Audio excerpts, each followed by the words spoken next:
meeting of the Planning Board and the Zoning Board of Appeals. The Planning Board to my left and the Zoning Board of Appeals to my right. And first on our agenda tonight is an introduction to the master plan by, well, I'll let you introduce yourself and tell us all about what you're doing. All right. Good evening. My name is Joan Blaustein. I'm with the Metropolitan Area Planning Council, and thank you for having me here tonight. I'm here to talk about the Hingham Master Plan Update Project, which is a collaboration between the town of Hingham through the Community Development Planning Department and MAPC, the regional planning agency. Project's being funded by a Sustainable Communities grant that we have from the Department of Housing and Urban Development, and it's enabled us to do a lot of projects with communities to advance regional goals for smart growth.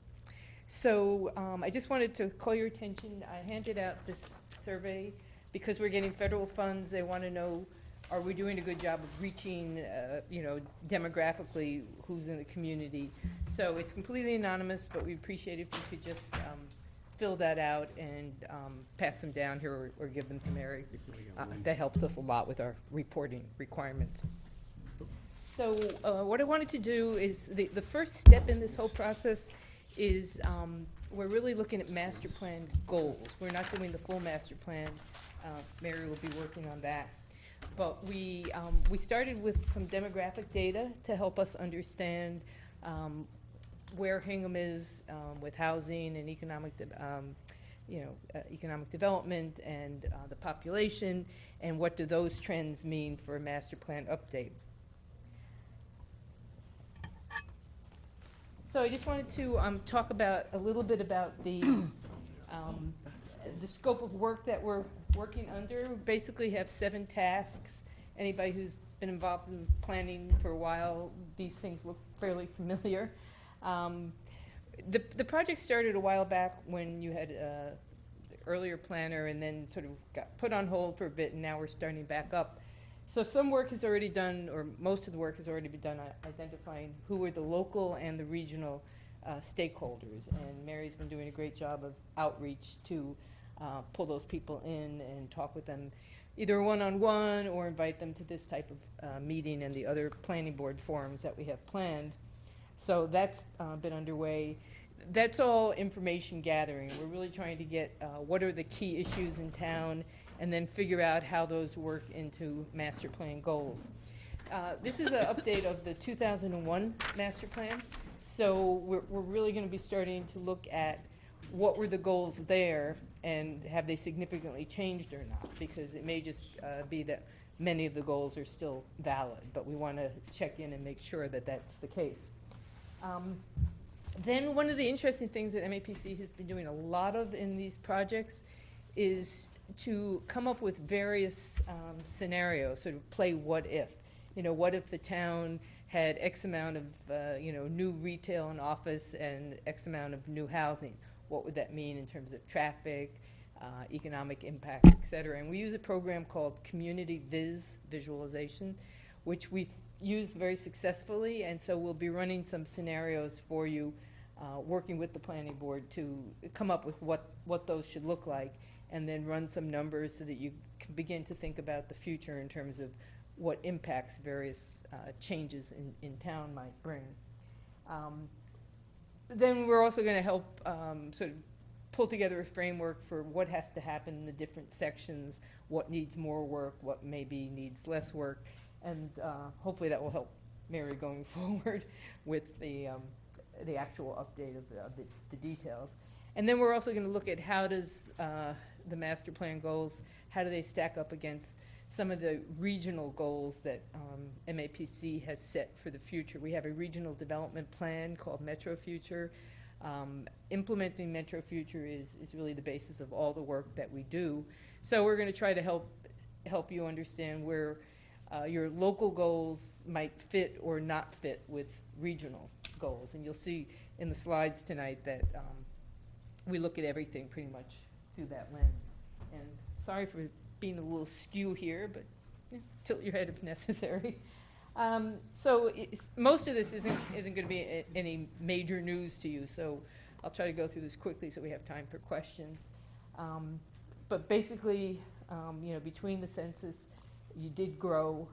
You're the fourth most populated community in the whole South Shore area, group of towns, which you can see there. And there's always, the question of how accurate is the census, and you also want to look at your town census, because that tends to be more accurate and at least keeps you up to date with changes. Population by age. Now, this is probably one of the most significant trends in Hingham, and we're seeing this a lot in the region. We're all getting older. No surprise. You have the highest percentage of people over 65 in the South Shore region, as you can see.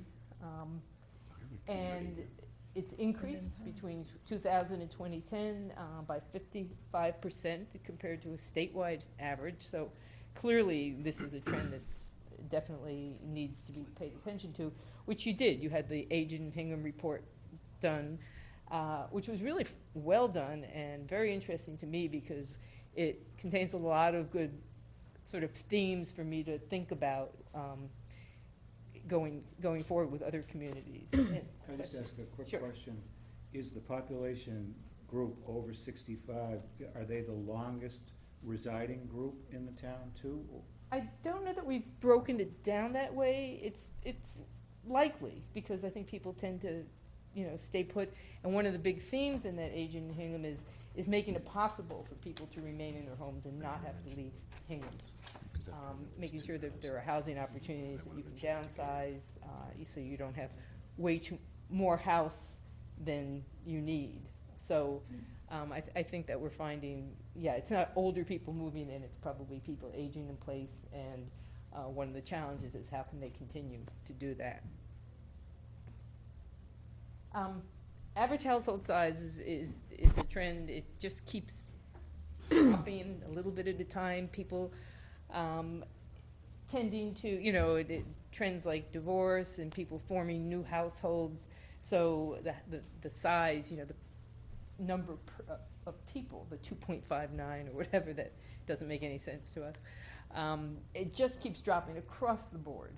So, and these numbers don't vary hugely, so it's of interest only that, yes, Hingham's household size is dropping like everybody else.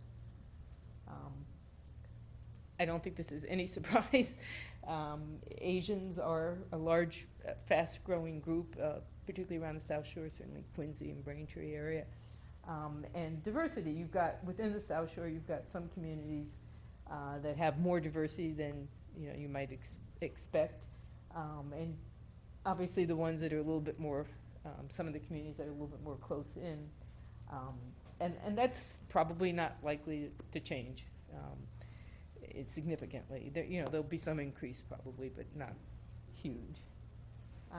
We've done some population projections for our Metro Future report. We looked at what happens, current trends, if things just kind of continue without any intervention. And then the Metro Future projection says, let's try concentrating growth where there's transit, where there's already infrastructure to serve it, and infill development or redevelopment of older industrial properties like the shipyards.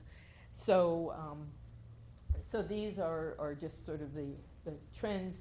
Current trends, you would definitely add about 4%, and we'd expect a higher percent growth if Metro Future is implemented. And that's a hard thing to measure, but we took a look at what would happen if you concentrate development.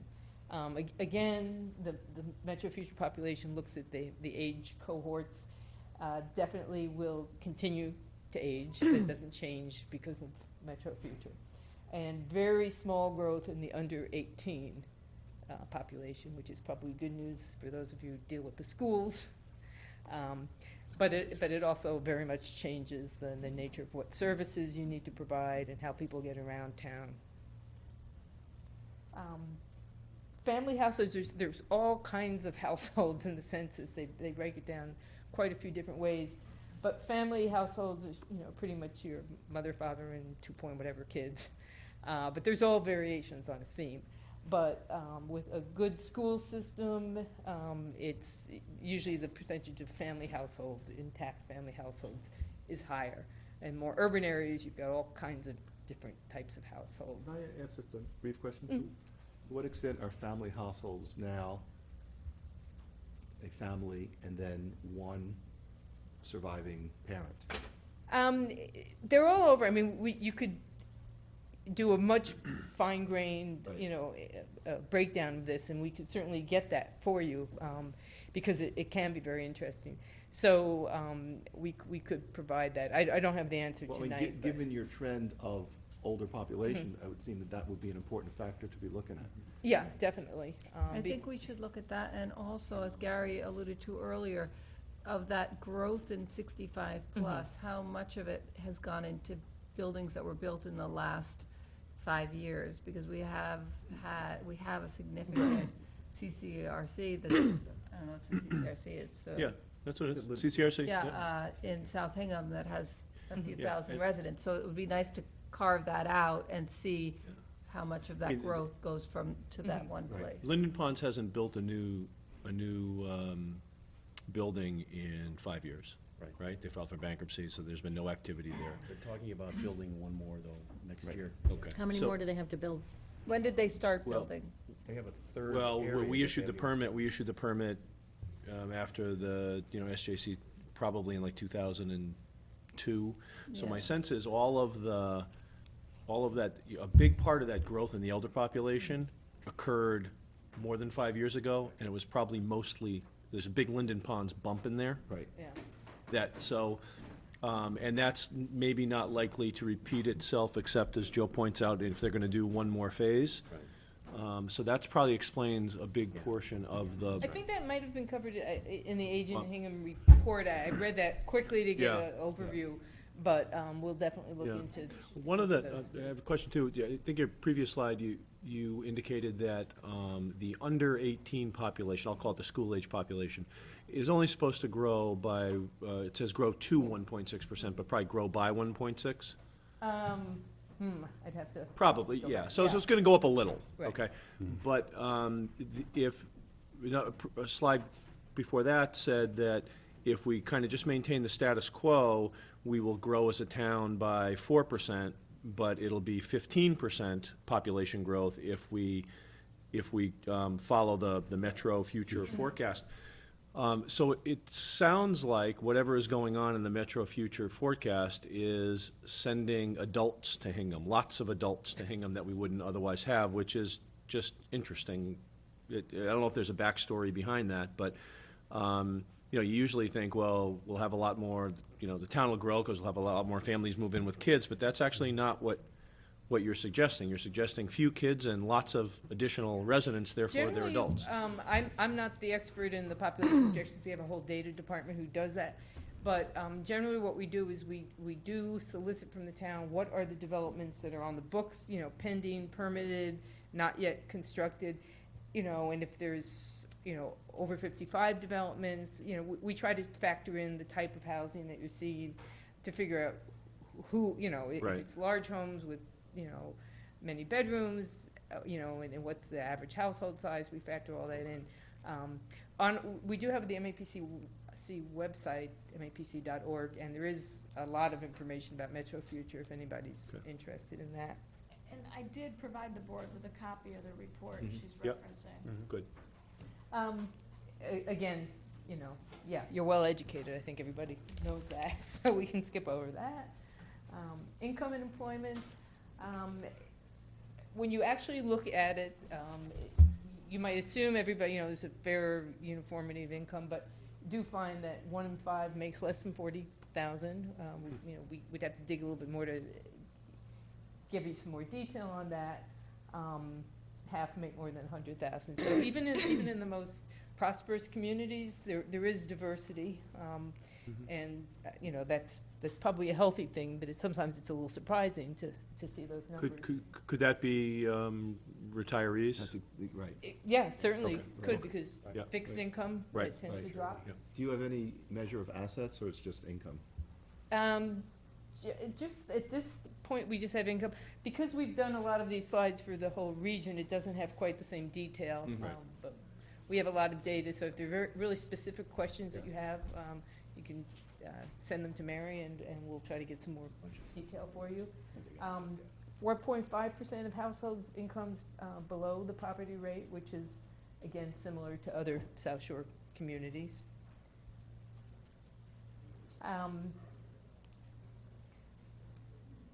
Again, your unemployment rate or employment rate, unemployment, is similar, so the South Shore as a region is, doing fairly well. And again, retirees would be not working anymore, so that's where some of those numbers might come from. Is there a distinction, 16 to 25 versus 25 and older on the employment rate? It probably exists somewhere, tend not to break it out usually, but certainly, the college-age kids who are just leaving college often have a hard time, getting that first professional job or whatever. So we could look into unemployment. Is that percentage meant to be the unemployment rate? Because the way it's written is the percent of the population unemployed, which is very different from the unemployment rate. Over 16 are unemployed. So that would suggest the number of people who are not working divided by the population. Yeah. Unemployment rate represents people who are actually looking for work. right. So I didn't know what is Yeah. intended by that figure. I will, again, Right. the data department puts these slides together for me, Right. but we can certainly, get information, because data is fascinating, there's so many different ways to look at it. Okay, so education, healthcare, social assistance, and, finance and management. You don't have the manufacturing, you don't have as much of the service jobs. Again, that's how you become a prosperous community. Median household income higher than most South Shore communities. So, doing well compared to neighbors. Now, we are going to be talking about housing in much more detail next Monday. And so I just want to quickly, run through some of this information, which it's pretty basic. Single-family homes around here are certainly predominant, and then some of the larger complexes.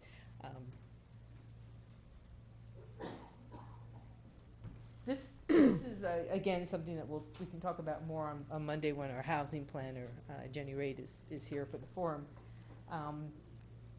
The magic number is, 10% of your housing. There's all different issues surrounding what is counted. Many communities have similar issues about, what is counted in that inventory. We, for, comparison purposes, we always go with what DHCD says, even though we understand there's a lot of back and forth, and the Linden Woods units are still sort of in play, so we don't know that yet. But where you are is not bad comparatively, with some other communities. You're obviously, you've been paying some attention to that, so that's the good news. And the issue of what's counted and not counted is probably never going to go away because of the way the regulations are. But we'll talk more about what's the most appropriate type of more affordable housing for Hingham, and that will be, certainly a focus of next Monday's meeting.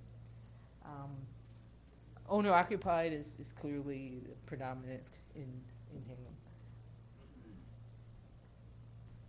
Now, we also have these measures of housing burden, which is a good way of looking at things, because when you spend more than 30% of your income on housing, that is sort of a tipping point that's considered, you're starting to be burdened by the cost of housing. So 32% are cost burden in Hingham. So that's just the lower level. You're just spending 30% more. We have the 50% or more measurement too, severely housing cost burden. And this is also where you get into, you have more house than you have cash. You know, your cash is tied up in that house. The house has high value, but, you know, you're spending a lot to maintain that. And it's also broken down later for renters or homeowners. This is just homeowners here.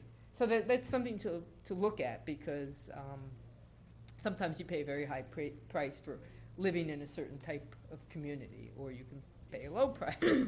But that starts to impact other choices that you might make about, you know, transportation, or, you know, some people have trouble, you know, at the very highest levels of paying utilities and that sort of thing, and figuring out, you know, what gets their attention for their dollars.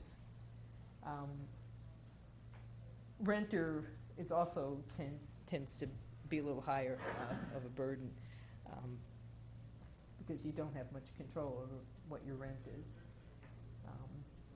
So 1 in 3 renters severely cost burden, and that also might be because you don't have a lot of renters, so the housing stock is just not there. So I'll be happy to answer any other questions you have. I just wanted to talk a little bit about the next steps. We do have an online survey. I also have paper copies here, but I'm sure everybody here is extremely computer savvy, so you know, I don't think you need to fill that out, but it's right there on the community planning webpage, so you can link to it right there. There's actually been a change here, right? We're going to be doing historic preservation on the 24th and trying to substitute some other meetings for the other issues because of the board's agenda is pretty full. So I should update this slide. So we appreciate if you would help us by filling out the survey, and I'd be happy to answer any questions about where we're going. Do you know if anybody's filled out the survey yet? Yes. Last time, I meant to check before I left the office today, but I think it was somewhere in the 80s, 80-something. It could be higher. Mary's been publicizing it and handing out little cards and such, but I'll be monitoring that. And if it looks like there's usually a flurry of activity and then it dies down, you have to drive people to a survey, so we can talk about ways to do that if it looks like it's not getting the attention that. Our board members have been handing out the cards. I'm done. Here we go. Great. So we, you know, if we are being televised, we could urge everyone listening, if there is anyone, to take the online survey at hingham-ma.com/community-planning/index.html, or just go to the Town of Hingham's website to the community planning page, and you will find it. Thank you. And I will be providing Mary with a copy of the PowerPoint and all other materials, so for distribution to the Great. board. Great. Yes. Hi, how are you? Yeah. Can you just say your name and your address and, thank you. We worked together when I was on the MPC committee last time. Right. Jim, sorry, we need you to go to the mic. Sorry. I'm just got a little. Jim Watson, 291 Rockland Street. Just making the observation that, given people's other needs, for an upper income person, paying over 30% of income could be very tolerable and very voluntary, because groceries don't cost that much more. And for a low income person, where there's very little flexibility, it could mean a lot more. So the fact that we have a good number of people paying more than 30%, they've chosen to buy 6,000 square foot houses. Not all of them, some only 5. Right. Most of these statistics really just sort of start more, questions than they answer. You keep peeling back like the onion, layers of an onion, because there's a lot there. So we can certainly try to answer more specific questions. I think the way Mary and I would like to work is, if you've got questions or comments, channel them to Mary, and she and I will be in contact. Great. Well, the housing forum should be very interesting, because I think one of the issues that we have thought about for at least all the time I've been on this board is infill and the use of accessory buildings for apartments, which is not something that we have in Hingham right now, but it keeps coming up, so it'll be an interesting conversation. Thank you very much, that was excellent. Really, thanks. Thank you for coming. And I try not to be disruptive Oh. while I take things down. You'll be fine, thank you so much. So it's a little after 7:30, or it is 7:30, and next on our agenda is the Bristol Brothers Development Corporation application for 141 Derby Street. Is anybody here for Bristol Brothers? If I may, and this is a joint hearing with the zoning board of appeals? Yes, Right. you're gonna do all that once Right. they get in here. Okay. Okay, next, Oh, we should just, the yeah. second item on our agenda. Oh, hearing none. Got that right. Do you guys have any suggestions of who, I'm gonna send an email to realtors, lawyers, builders, architects to come to our housing forum next Monday, but are there other groups of people? You know, different town boards, we've already got covered.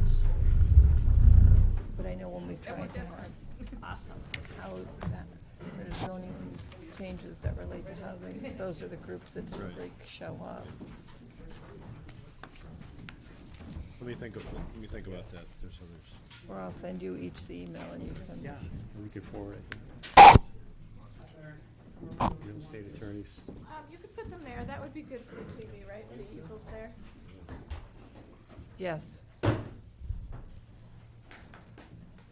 the Lexus dealership. I bought my car from Herb Chambers. Is that a problem? No. I know. No, you're stuck.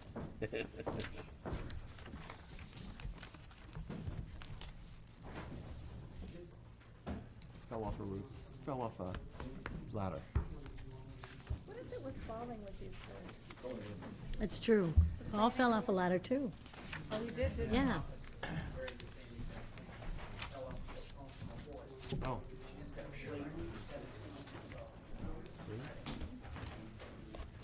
That's why I bought a condo, so I don't have to get up on ladders anymore.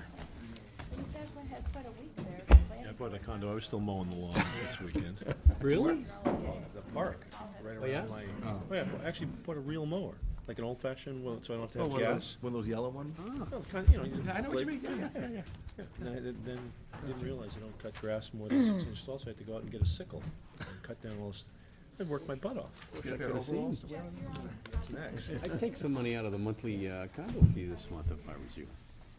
It's going up soon, you know, What was all, is it going up again? when they finish the So, clubhouse, right? Oh, yeah, yeah. welcome. Thank you all for coming. This is 7:35, Monday evening, a joint hearing with the Planning Board and the Zoning Board of Appeals. I'll let the Chair of the Zoning Board of Appeals read The legal notice. the legal notice. Right, it's 7:30 PM on June 3rd, 2013, and as you said, this is a hearing of the Hingham Zoning Board of Appeals on the application of the Bristol Brothers Development Corporation for special permit A2 under Section 3-B, paragraph 5, and Section 3-E, 5A2, Roman numeral 2, with site plan review to be done by the Planning Board under Section 1G, 1H, and 1I, and II, rather, along with special permit A3 parking determination under 5A of the zoning bylaw, and such other relief as necessary, to allow for the construction of a 30,275 square foot, two-story building to be used for the operation of an automotive sales and service dealership on an 8.5 acre lot at 141 Derby Street and 0 off Whiting Street, located in the Office Park and South Hingham overlay districts. And likewise, the Planning Board is here under the same application for site plan review in association with a special permit A2 and A3. So, the applicant, please. Hi Judy, Jeff Taccio for the Bristol Brothers Development Corporation. You recognize, I'll do an introduction. I think because we're televised, I think you need gotta come to, up. Great. you can raise that. Pull that up, Jeff. Yep, terrific. Jeff Toccio, Thank you. here, counsel for Bristol Brothers Development. Peter O'Callahan from the Chambers Group is here. Frank Marinelli, who is counsel for the Chambers Group. You all know Gabe Crocker from CHA. We got over here, we got Mark Regent, who's the architect doing the building. We've got John Morgan, I think Jake and Jim Bristol are behind me, as is Carl Erickson, all from the Bristol Brothers Group. If I can, I think it probably makes the most sense to give you a brief overview. 141 Derby Street is currently the wooded area, which is across from where DeSenza's Diamonds is. We've got a large parcel in that area currently also before Concom, and we have an A&R plan, which we have already comprised, which breaks off this lot that we just discussed at 141 Derby. So it's a lot with the frontage. The question, or one of the questions from staff was, when do we intend to file that A&R? We have it completed, we have it done, just given the time limitations, and just starting with you folks this evening, we elected to hold off. We can show you what that is going to be comprised of. But we're thinking, subject to your comments, it might make some sense just to get a little deeper into the process so that we can make sure that we fix the different areas. What we're looking for in this proposal, and I'll have the actual experts go through the detail, is basically a state-of-the-art Lexus dealership operated by the Chambers Group. They've got other dealerships throughout the Commonwealth, including there's a Lexus, which is out in Sharon, so they've got a lot of experience there. What people note up at Queen Anne's Corner on Pond Street, the old Shah Saab is now being basically badged as a Lexus dealership. That's all part of the transition down onto the South Shore for the Chambers Group. So they're obligated to do that, and that will be their initial foray into this market, pending the construction of this dealership down at 141 Derby Street.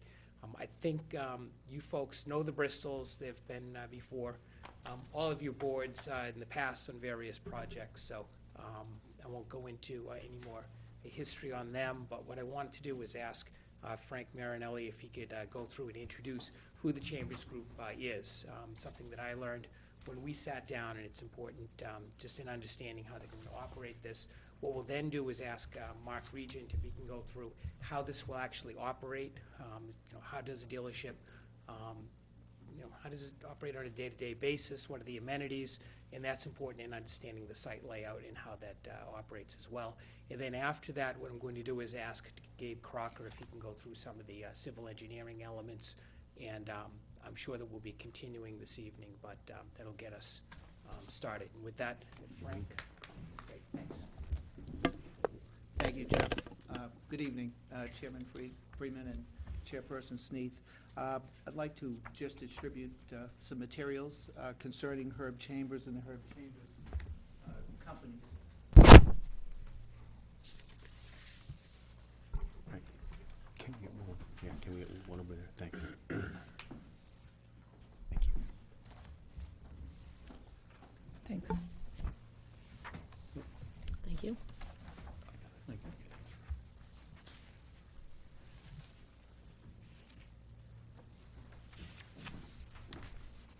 Just for the record, Frank Marinelli, I'm an attorney with offices at 439 Washington Street in Braintree, and I'm pleased to appear before the boards on behalf of Herb Chambers and the Herb Chambers companies, who I've had the pleasure of representing over the past 19 years. So thank you for the opportunity to say a few words on their behalf. We're pleased to work with the Bristol family as seller and developer, as Jeff pointed out, and to be the end user of the proposed development. For years, we've been asked by customers about bringing a Lexus dealership to the South Shore, and now we have a contract for acquisition and development of an attractive Herb Chambers Lexus of Hingham dealership, which, as Jeff alluded to, has a footprint of approximately 30,000 square feet as shown on the filed plans, and is located on an approximate 8.5 acre site. As concerns Section 3E of the Hingham zoning bylaws, the South Hingham Development Overlay District, we believe that Herb Chambers, a local company, and the Lexus dealership that we would operate represent both an appropriate company and a compatible use for the South Hingham Overlay Development District. Regarding the company, Herb Chambers is a local business person. 27 years ago, Herb acquired his first automobile dealership, believing that the purchase experience could be improved upon. And over the years, the company has received J.D. Power Retailer Awards and been ranked as one of the Boston Globe's top places of employment 2009 through 2012. And today, Mr. Chambers has grown the company to approximately 50 dealerships with approximately 2,000 employees. Yet Herb Chambers is not a public company. The Herb Chambers companies are privately owned by Mr. Chambers. The company is operated each day by Herb and the dedicated employees, which include his brother Paul, who lives here in Hingham, and Mr. Chambers has visited the Derby Street site many times since we've been involved with the Bristol family. For over 2 decades, the Herb Chambers companies have acquired, developed, redeveloped automobile sites in Massachusetts. And Mark Region, our architect, is here, as Jeff stated, and Mark will take you through the plans for Lexus of Hingham and its amenities. Herb Chambers does operate dealerships in other suburban communities, including Wayland and Sudbury, and there is attention, of course, to aesthetics, from the materials used to the landscaping that we provide. Building an attractive dealership, including this Lexus dealership, however, is just the beginning.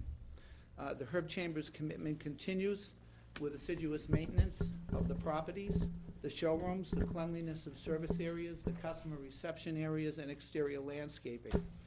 Each dealership has a general manager, and beyond that, we have corporate oversight. Here tonight, as Jeff pointed out, is Peter O'Callahan, and Peter is the director of facilities for the Herb Chambers Group, and he is charged with going out and making sure that all of the facilities are maintained and optimally performing. So it's that kind of commitment which Jeff also talked about, to improvement and maintenance, that is evident nearby in Norwell, where in 2012 the Herb Chambers companies made a significant investment buying the former Shaw Saab site, and we continued with that investment this year. Peter is in charge of a project that's refurbished the building and the site, which we hope to open as an interim Lexus location this month. And then, of course, what we would hope to have near-time construction of Herb Chambers Hingham at 141 Derby Street. We would respectfully submit that the Herb Chambers Company will be a good addition to Derby Street and to the South Hingham Overlay Development District. Finally, in addition to having a responsible owner, we would respectfully submit that the Lexus dealership use is compatible with the purpose of the South Hingham Overlay District. Generally speaking, and we believe that the impacts, the peak hour impacts of an automobile dealership are less than other types of commercial development. We have received initial approval by the Board of Health, as was requested in the staff report. We will connect to sewer if sewer is available.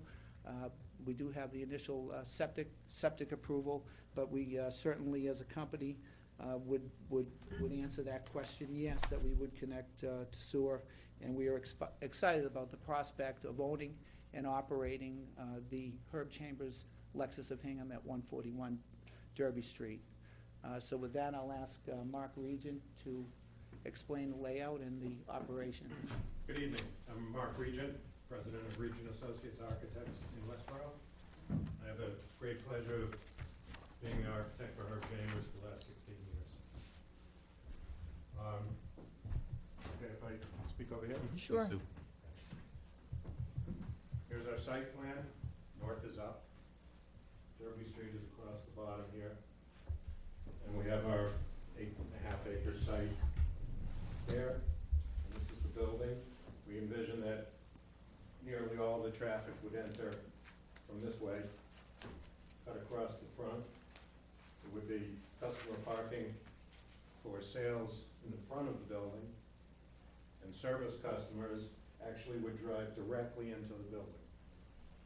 So this here is a customer, the sales customer entrance, big polished black granite arch with an inset undecided, either limestone or white marble, which would run through the vestibule. And service entrance would be here. These are large, high-speed coiling doors. You go up in 2 seconds, down in a little under 4, almost silent.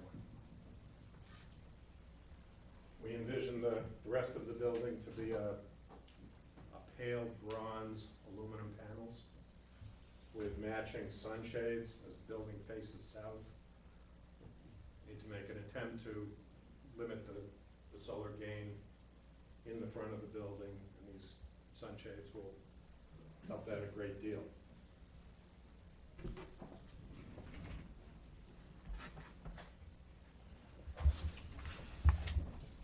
As far as the layout goes, we'll go this way, stay oriented the same way. Again, here's the sales entrance, vestibule with automatic sliding doors. Long, 2-story high showroom. Glass all around the front. Stairs at either end. There is a small second floor over a portion of this.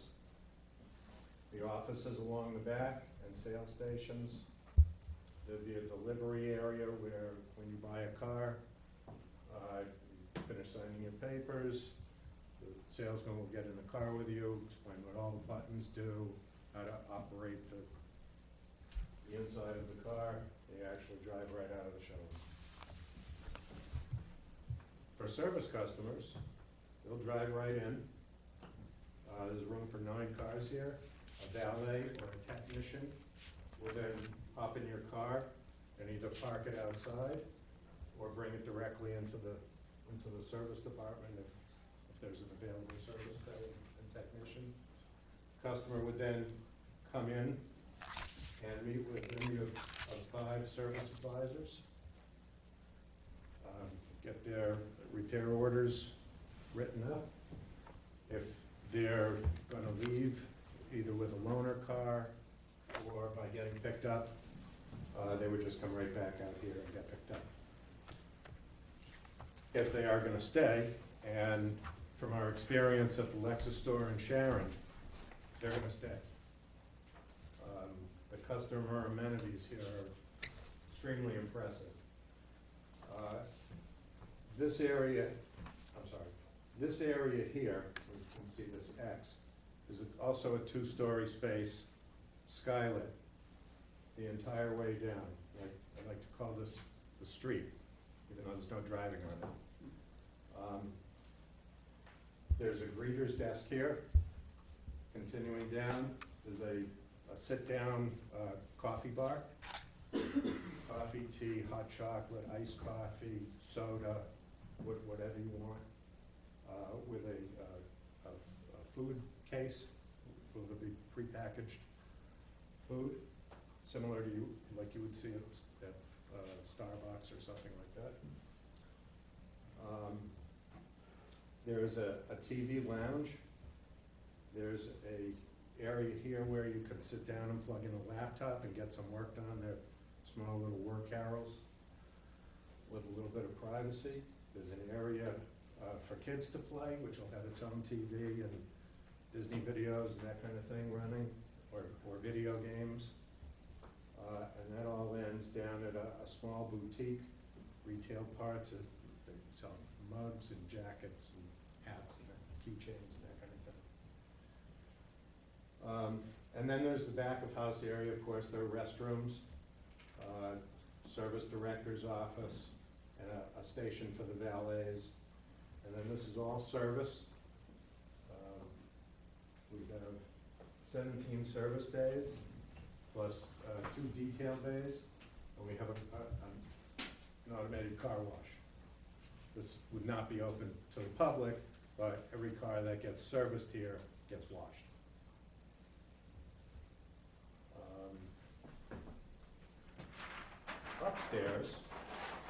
Upstairs would be strictly employees only.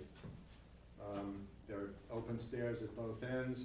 There's a balcony along here that looks down into the showroom with a glass-supported guardrail. Be a record storage room, large conference room, business office. They even have their own registry office to handle plates and registrations. Again, toilet rooms and a lunchroom for staff. The rest of this would be a second floor of art storage. And then there's a small mezzanine for equipment in the back.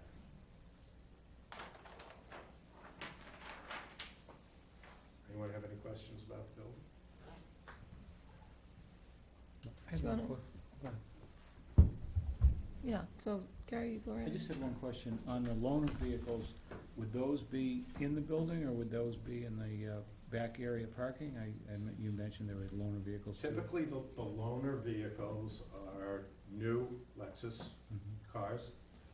Oftentimes, what they'll do is, above each door, you see these are LED lights that can be changed from either an arrow, a green arrow, to a red X. So you wouldn't drive in a door that has an X over it. And there may be loaner cars ready to go out that way. Also, at the end of the day, people coming to pick up their car, in bad weather, they may bring it in to this area for you, and you drive it right out, and say you're out of the weather. Does that answer your question? Question? I think the description you gave of the, kind of the internal circulation, the functionality of the building is excellent. It looks like from, a standpoint of usability and servicing the customers, it seems very well thought out. You did mention in the exterior skin, holding aside the nice glazing in the front, would be black polished marble, maybe white. Black granite. Granite? For the black part. The black? Which would be the arch here. Right. And just these black bands above the Okay, face. and then then you mentioned the white might be another sort of polished marble or Well, limestone? I'm thinking either limestone, which you can't really polish. Right. Or possibly a white Got it. and brown or gray marble. Okay. Really haven't gotten that far yet, but it will be a stone, Okay. a stone panel of some sort. Okay, and then you mentioned the aluminum skin for the, Right. for the remainder. This rendering doesn't really do it justice for the color that I'm envisioning. All right, just, I guess my comment, or my question is there another dealership that uses those same materials so the boards could look at them?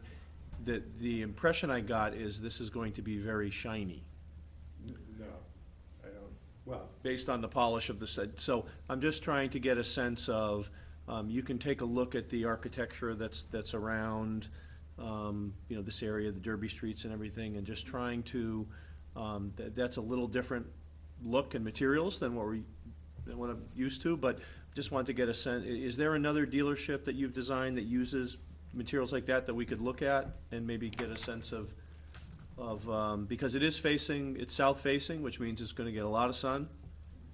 And I'm just trying to imagine it built, and the word that pops into my head is shiny. Or would we have the samples of skins that we have?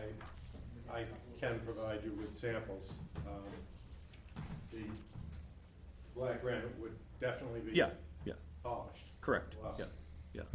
The white in here and this whole wing, which includes down the side, Mhm. even around the back.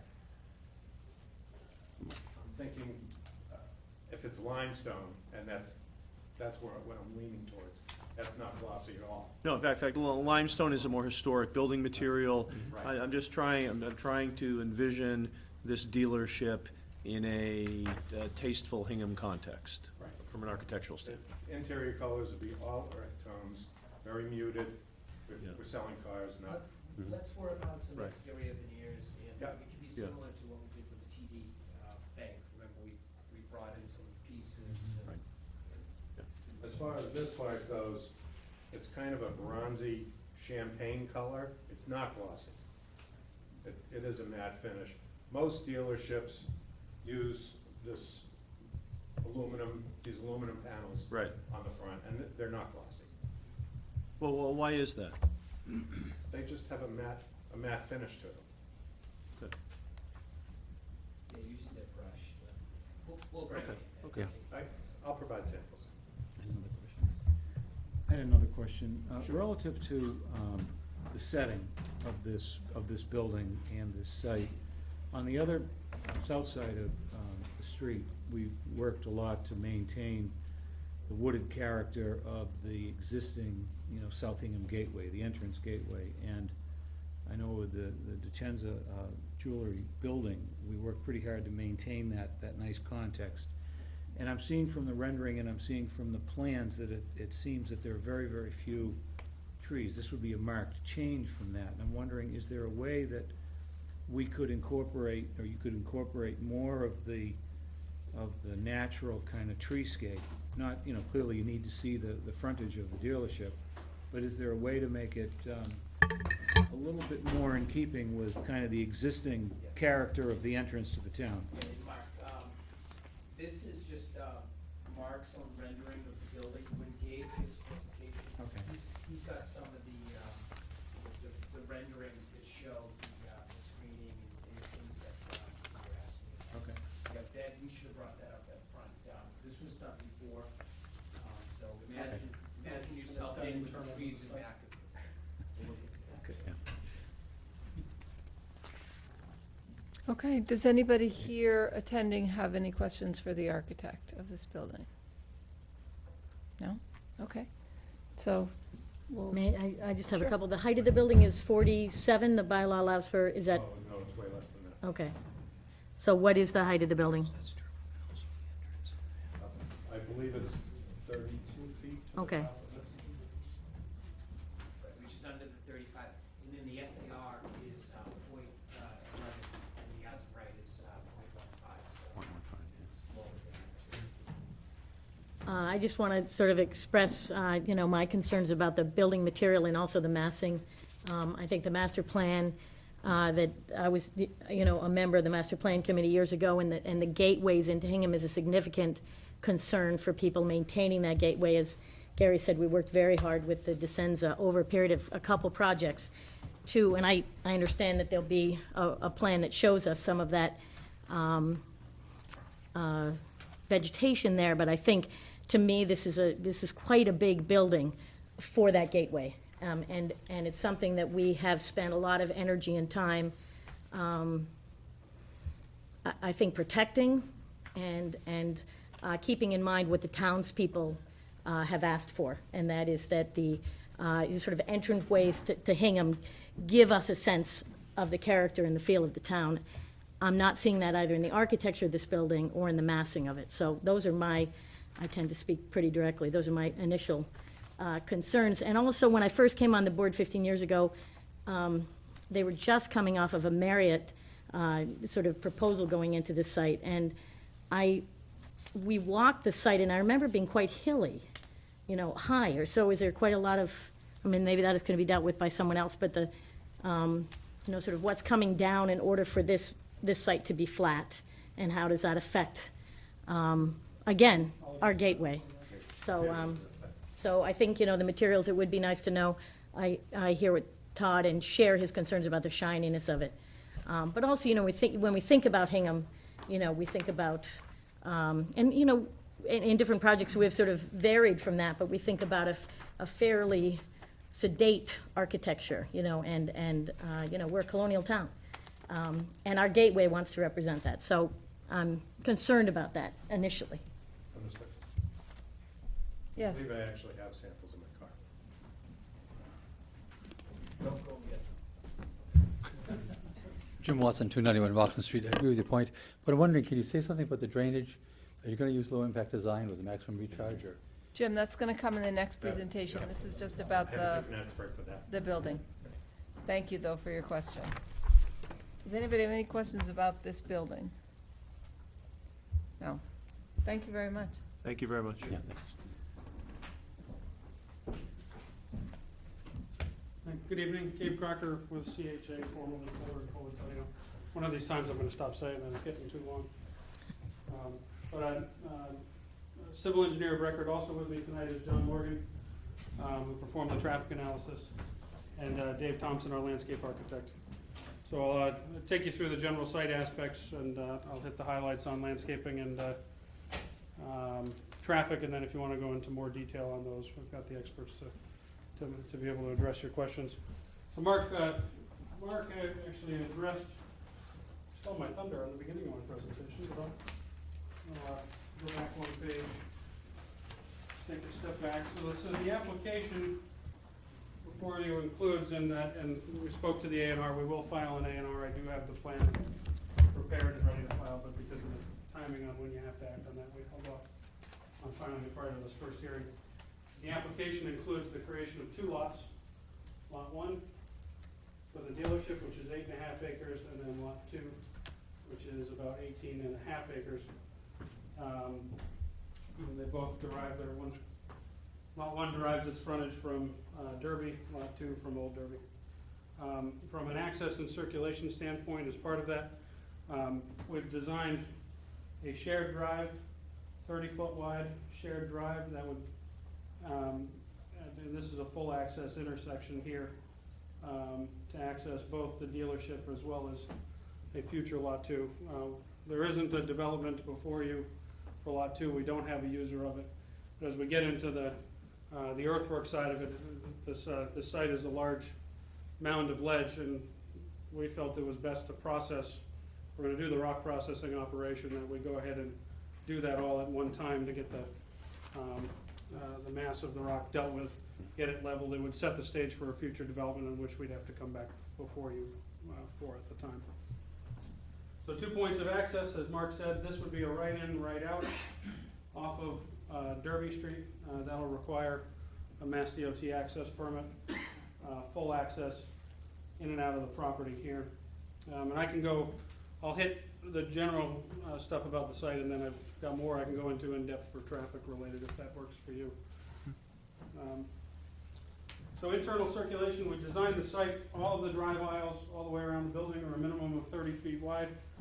We've run the WV67 all the way through it, which will be the car carrier. We want to make sure there's the ability for the car carrier to make its way in, make its way up to stop and unload vehicles, and then make its way out, and it can either come out here, or we've designed the front so it can come back around and come back out at the full access.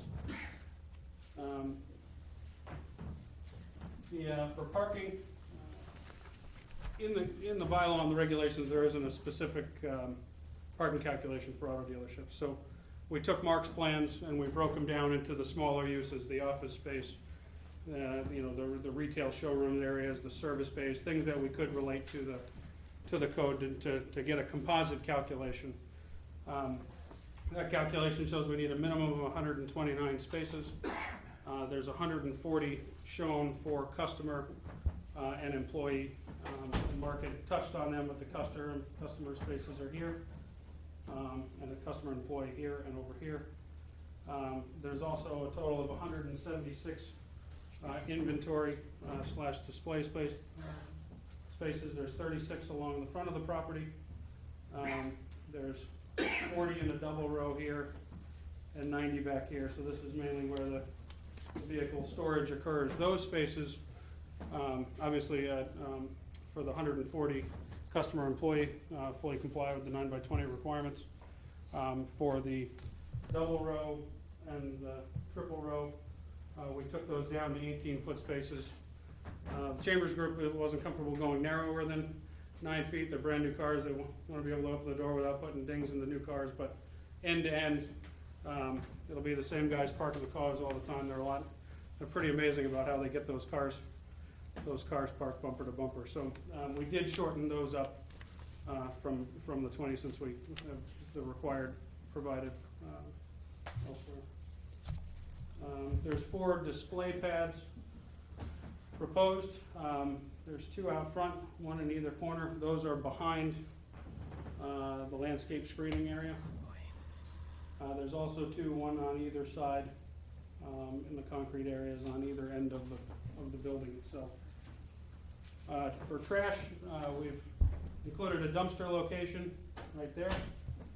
That would be screened in with wooden fencing, so it'll be fully opaque, you won't be able to see through it. We've provided space for 2 dumpsters, but also one of the things with the car dealerships, as they change tires, they want a place that's, they can put the tires after they do the tire changes while they wait to be picked up. We wanted that to also be in an enclosed area. So we left room, we actually put a separate set of gates right here and plenty of room. That concrete pad's a little over 1,100 square feet, so there's plenty of room to have storage for all of that stuff that's contained and out of the way, and not visible to the street.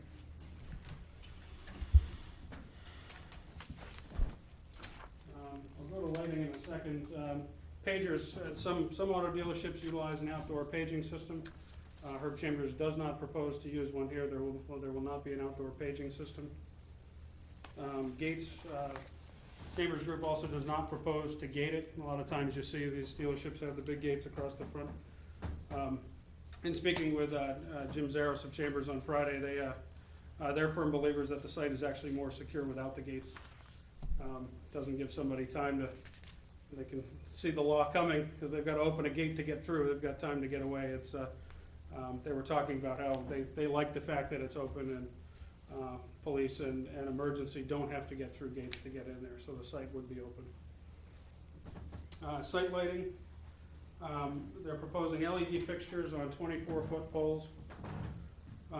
We've provided a site photometric plan working with LSI, who will be the supplier of the lights. We did get staff comments about extending those light levels out, and we're working with LSI to get an updated plan that'll address the staff comment related to that. Perimeter would have the cutoffs. Also, typical hours, and I know these guys can talk a little bit about the hours of operation, but typically the lights would be on until 10 p.m., at which time they automatically dim to what they call security level, which is 50% lighting. And that's an automatic control on a timer. Let's see. From the utility standpoint,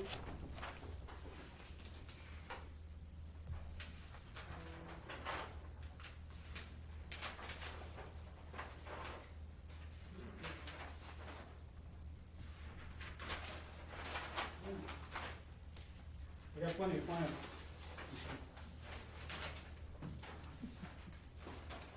From a utility standpoint, site will be supplied by Aquarian Water. We have met with Aquarian, actually multiple times now, and presented these plans to them. They have confirmed that there's adequate capacity. We've actually done the fire flow tests that we've submitted to them. And John Walsh has confirmed via email that they have capacity. We're now working through the application process with them, and we're finalizing with them the water main extension agreement. And I'd say within the next 3 or 4 weeks, we would actually be filing with the selectmen for the grant of location to go through that process. The existing water main is actually in Old Derby, comes under the highway from here and heads up Old Derby to service the residences and also the 2 office buildings that are over there. It's an 8-inch main. We propose to tap off of that 8-inch main, come down Old Derby Street to a blow off in a hydrant here, and then tee off of that into the site. So you'd have fire and domestic service into the building, into this building from here. We'd also run the water main extension and the hydrant for a future development on Lot 2 at the same time. Sewer, obviously the Bristols and the town are both working on the answer to sewer for this area. We've designed this system both ways, so since we need immediate capacity and the flow of a dealership really isn't that great, Title V design flow rate's about the equivalent of 3 homes. It's about 1,350 gallons. We've designed a septic system that's just off the page, but it's up here. It would come out of the building through the septic tanks and then up to the septic field. We have filed and gone through the Board of Health for the required variances, and for those plans, the board has verbally approved the plans with a few conditions. I've worked with Bruce. I haven't refiled the final plans for sign-off. We wanted to get everybody's comments from Concom and planning. That way when we go back one time, everything's incorporated, and they can sign off, but the approval for the variances are on record at this point. The other part that we propose to install, obviously Chambers would love to be on sewer right away. And I think one of the questions is when do we tie into sewer? The answer is as soon as it's available, and we're working on solutions for that. So as part of this development, the Bristols and Chambers are actually going to install the underground sewer infrastructure to serve as both the future Lot 2 and essentially put a diversion valve in this sewer manhole so this septic system can be abandoned. We'll put the gravity sewer system in to a manhole at the street, so everything will be in place and ready to go. And when we first started, I said literally you'll be able to throw a valve and tie in, and that's the plan. So put it in while we're there, while we're doing the work, and it's ready. Cable, electric, and telecom, and gas are all available in Old Derby Street. At this point, we don't know exactly what pole they would come off for it. We're at the process now of getting the full-serve letters, but all of those utilities are readily available in front of the property. Stormwater.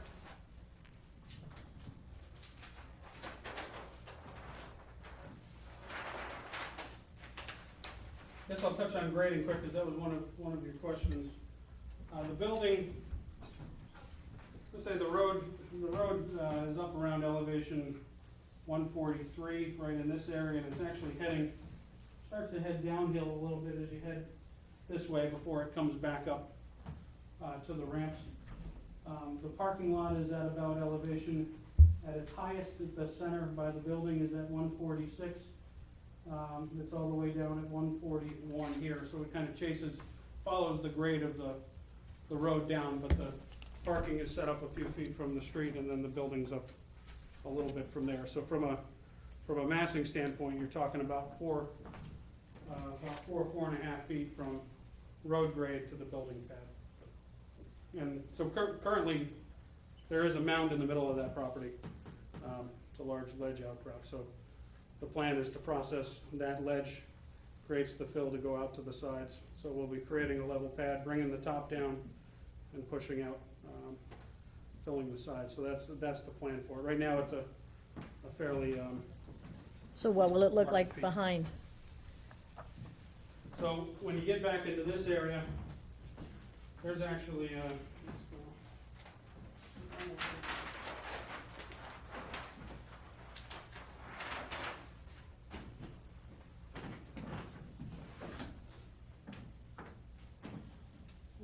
this is up at elevation 155, 156, so there's a high point ridge in here.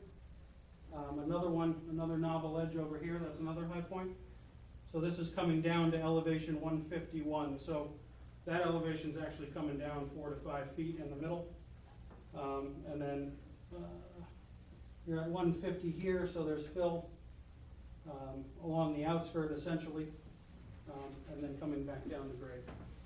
But the peak elevation is going to come down quite a few feet. So I'm sorry, the back of the site and the side of the site is higher? There's a high point ridge here. Yeah. So this is a cut, and you come into a little bit of a fill scenario here.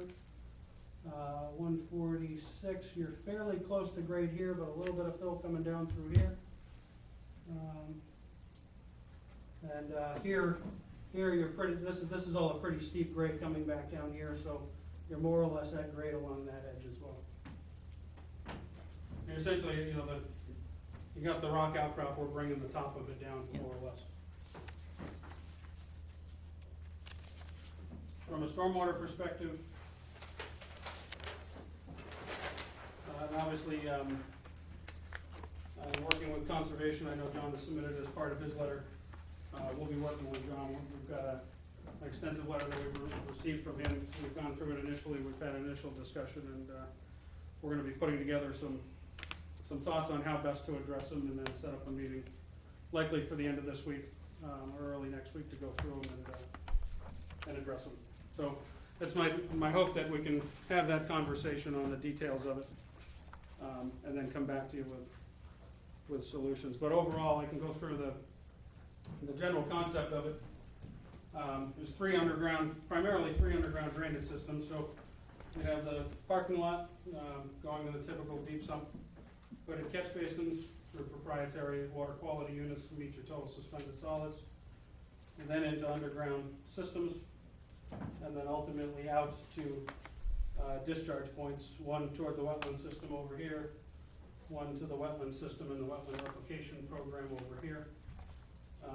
And then there was a rear system that we were putting in to handle the pad area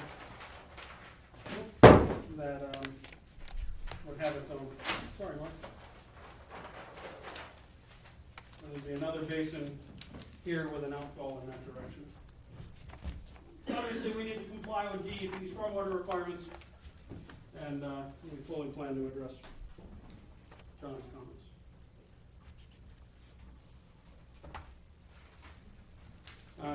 It's pretty common with these dealerships today that they do install a fuel pump for their vehicles. They fill their customers' cars both after being serviced, the new vehicles. So there's one. It's a single pump connected to an 8,000 gallon underground fiberglass double-walled tank. Part of our application submittal to you included almost an 80-page submittal from the design builder called Comtank, who does these. It'll be located in this corner of the building in the rear. There's a single pump that's required to be a minimum of 5 feet off the building. The tank is underground. And it's got all the double-walled containments with alarms between them. The piping is double-walled to sumps that have alarm systems. So it's a very sophisticated system. It's not open to the public. It's strictly for the salespeople and the service people to fill their customers' cars. As part of that system, from a stormwater perspective, this part of the site drains in this direction. And there's two potential catch basins that in the very unlikely event of a spill, if one were to occur, we are putting in an 8,000 gallon underground stormwater, or essentially a storm oil water separator. So John and I have done a few of these over the years, and we could have worked on the sizing to get it down, but it's an 8,000 gallon tank, so we put it in an 8,000 gallon separator. So the biggest spill you could get, you can capture. Then obviously you've got the deep sumps and the hoods that would capture some. You've got the oil water separator now that can capture the entire thing, and then the water quality unit that's downstream of that also has capacity. So we've added a bunch of levels of protection there. Also, from a service standpoint, all of the servicing of the vehicles takes place inside the building. I think that's important. Vehicles aren't serviced out in the parking lots. Any and all fluids associated with those servicings are also housed in the building, properly contained and taken off-site when ready for disposal by licensed companies. Mark mentioned the car wash. Go ahead. So you've got an 8,000 gallon fuel tank. And approximately how big is that in terms of length, width, height? I mean, what's a? It's, I want to say it was about 8 feet in diameter, and it was just under 20 feet long, if my memory serves me correctly. And when that is built, I know you show on the plans a concrete sort of pad over it.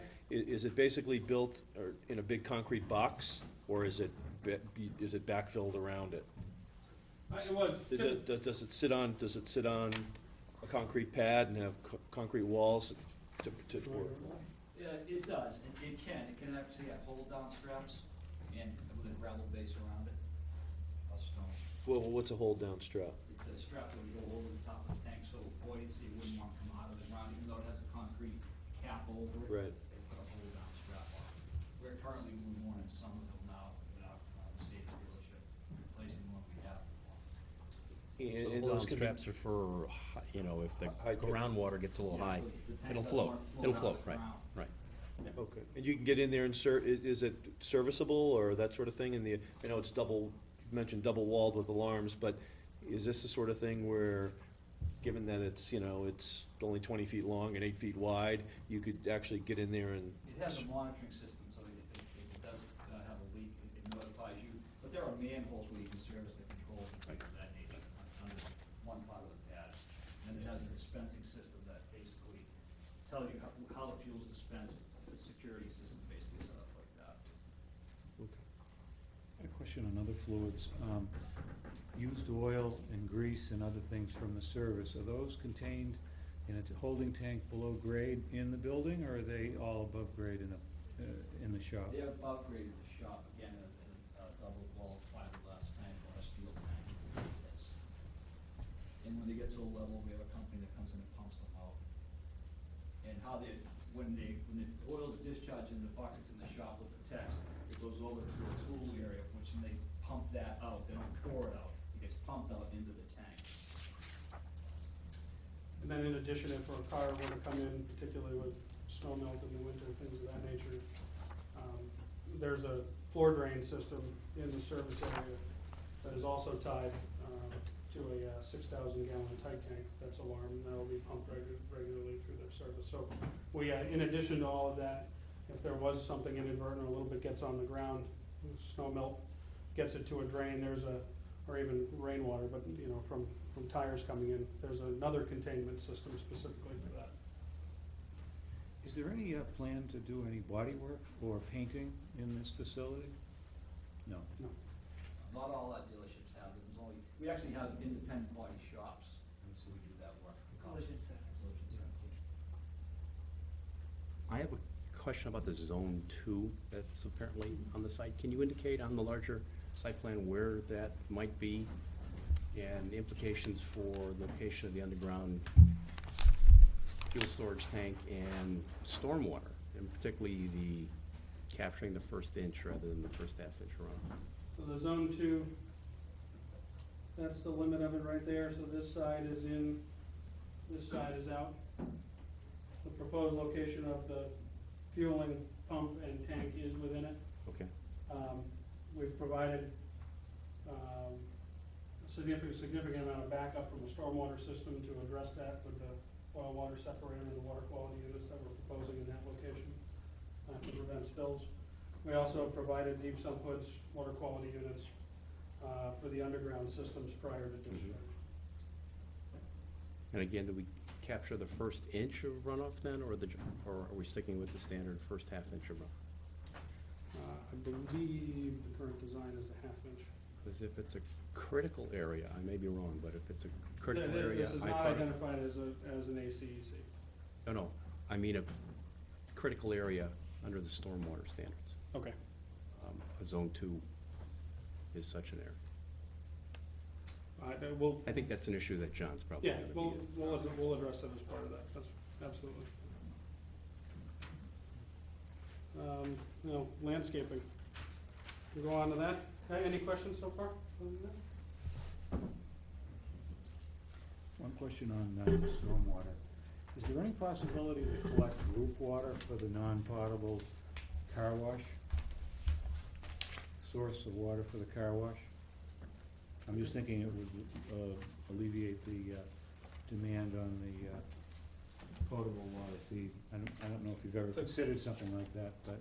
It's a good question. We can look into it. I haven't looked into it. I'd be happy to.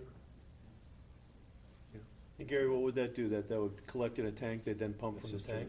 Yeah, I think it would, you have a collection tank and it'd be screened and filtered, and then they take from that tank as a source feed for the car wash, only the car wash. And then they're processing, I believe, the wastewater from the car wash, and that's being trucked off-site? Is that how it works? That's correct. Yep, it is, the car wash is a recycling system, so it reuses, I wanna say it was about between 4 and 6 gallons of car wash, and the majority of it is recycled water, but they do, I think, put around 2 gallons of fresh water in each one. So ultimately, it ends up in a tight tank that gets pumped. Yeah, I'd be happy to research that between now and the next one. They do. Great, thanks. All right. Mary, we received the staff comment letter, and Mary, I'm happy to go through that in detail if you want now. That gets into the landscaping, or we could jump right into it. But I think I want to said it as well, that the landscape plan didn't have a lot of trees in it. we've worked very closely with the Chambers Group over the last week. We received Mary's staff comments expressing her concerns about the landscaping in the islands and the buffer. So to start with these, and then we can move on. This represents the plan that we had submitted. Obviously, from a dealership perspective, they want their product to be able to be seen from the street, and this is a high visibility place. It's important to their business and their use. The plan that we had submitted certainly allowed for that. We had existing trees along the front in clusters of a couple. This thing's getting wild on me. Including, 2 at a time, and then mainly more of a ground cover vegetation in between. We obviously had heavy screening. You've got the residence right up here off of Whiting Street Extension. We've got heavy screening all the way down that side and around this side of the building. And then we had landscape trees shown. Since that plan was submitted and since we've received the comments, we've worked together to come up with a revised plan for your consideration. And I apologize, you haven't seen it yet. It's hot off the press as about 5 o'clock today. This is a much different plan. It's a combination of high-story trees. Obviously, one of the things that's important is to work out trees that are as car-friendly as possible, although none of them are perfectly car-friendly for cars that are going to sit there for any length of time. And Dave Thompson can go into detail about what they are, but this one meets the 75% shrub, evergreen shrub requirement. So we've got clusters of 3 trees flanked on either side with mid-size, and I'm going to get the terms wrong. I'm going to turn it over to Dave here at some point, but evergreen shrubs that bracket those clusters of trees. And we've also got lower shrub species in between those clusters that would provide for view corridors to the building. And Dave's actually done some renderings.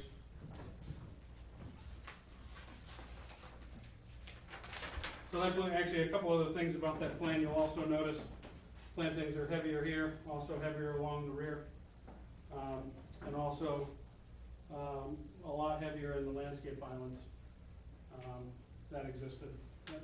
We didn't change the landscape islands, but there's more trees now. I think we added 3. We're up to 14 in those islands, so we've got one for every one of the 140, 1 for 10 for the 140 parking stalls. But we've also got now shrubs in between them as well as ground cover. A much more densely populated plan and a lot more plantings up front. Absolutely. Gabe, did you say you have 1 per 10 only for the 140, not for the 176? That's correct. You have no trees for those? We have 14 internal. I see that you're showing some plantings going back on what you're referring to as Lot 2. Given that you're going to be submitting an A&R plan, is it your intention to provide this screening now at this juncture, or will some of that wait until future? Actually, Lot 1 heads up through here. Okay. To encompass, one of the things we worked out with the Board of Health is we talked to them about whether or not the septic could be on an easement on Lot 2. They really wanted that to be part of Lot 1, so actually Lot 1 heads up that side. So those plantings will be on Lot 1. So can you point out where the property line is between 1 and 2, extending up that finger? So this is the one place that it's off them, but I do want to move these to this side. Property line comes down right through here. And those won't interfere with the proposed septic system at all? No, not at all. The septic system, edge of the septic system is over here. Thank you. So this is very heavy plantings because we obviously want to screen them in accordance with the requirements. Do you know the elevation difference between where those plantings are and the adjacent residences? Are you above or below or about even? Actually, if I remember correctly, the residences come up. First house is up here, which is actually uphill somewhat from here. We're right at the base of what comes up to a knoll in that location. Looking at the earlier plan, the Yep. overlay, and I'm thinking of the view from the road as one comes east on Derby. There is a open vista there at the old Derby entranceway where there's the parking area, and it's pretty much open vista as you're looking east and you're looking slightly north. Okay.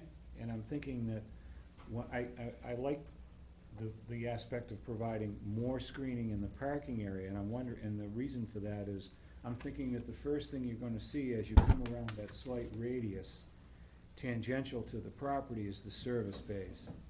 Okay. Probably see that before you see the entry of the building, and I'm wondering, those bay doors are gonna be open more and closed, and I'm wondering from the view from the road, the primary view, does it make sense to screen more on the west side, a heavier screen on the west side of the property, but leaving an open vista between the street trees and the front of the building, the main entrance of the building, much like was done on DeCenza? Yeah. I think that's what makes that so successful. I'm wondering if you'd consider something like that. Yeah, let's take a look at the renderings, because we can figure out where the windows are. Looking in that entrance, and there were questions about, it's a 60-foot wide road on that. We need to speak with Jeff Dirk about the necessity of that, some of the details. What happens is, in talking to Chambers about it, when you look in, you don't have that raw view of that corner, because that's where we wrapped around the internal trees. So there's that other layer that then comes between the two. And it tends to be a balance of, the car dealers, they want visibility. Sure, I understand. And then, the offsetting, we try to come in here balancing things. The offsetting is just going to be another layer. So those wrap around, and it's also advantageous to walk them together, because those are generally going to be customer parking. So the cars will come in, they'll leave. So the concerns about staining and leaves and things of that nature aren't present. That's why we were able to bolster that area. Gabe, you show? You're talking right through here? That Yes. area, yeah. So what it does is it brackets, so you don't just have that raw view. So. Okay. And then the rendering's good, because it starts to give you an idea. The 3D is in fact, the 3D has an issue with respect to the fact that it goes up slightly. I don't think it reflects too well, so it's something we'll have to.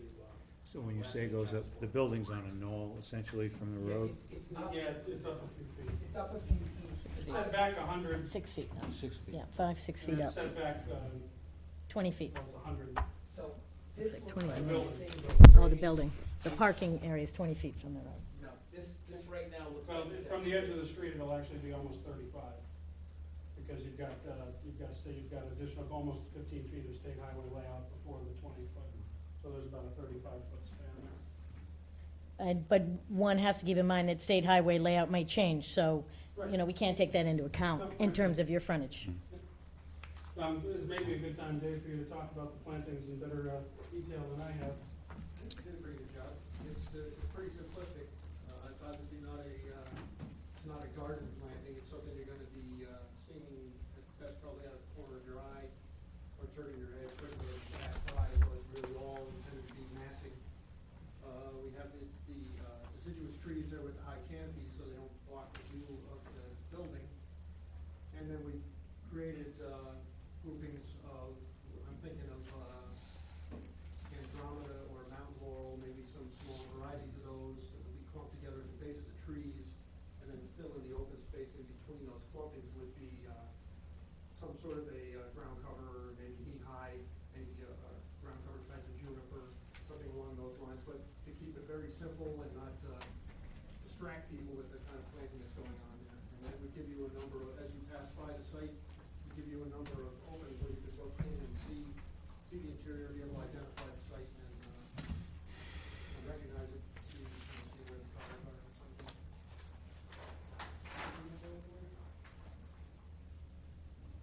That's a little further to the west. Yeah, so that's northeasterly view. So what we tried to do with the compings was to replicate what we did with the center across the street. Remember the windows that we put in, so, trying to vary, the upper, the lower, and do it in a way, the point that I was making was that it does go up slightly, so this doesn't capture that, and I don't know if it's something we work on between now and the next meeting, but it's just something that, just to keep in mind. So the idea is to screen the parked cars in the lot, but have the cars at the dealership visible? In terms of, with the low planting, is that what you're saying? Right, visible, there'll be inventory, out, towards the front as opposed to customers in there. So they'll be somewhat, visible, screened in and out so that it won't be, just raw looking at, car inventory. So it'll be, skewered, buffered, on the level where they're at, and then you'll have the higher canopy, which will, kind of soften the, the lines of the building and basically go together with that. And it doesn't just look like a row of planters, it's got mass to it, in and out and up and down. And Dave's put together a planting plan, which we'll get to you, so you can actually look at the actual, species, look at the growth, just as far as height, et cetera. Because it's right along the back of the curve on the opposite side of that island from the Derby Street right away is inventory of new cars there.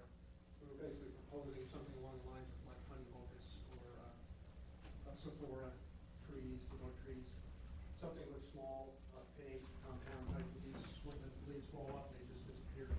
You're not going to have an issue with like oak trees or maple trees when big clumps of wet leaves are on the cars. Some of those cars may be sitting there for a couple of weeks at a time.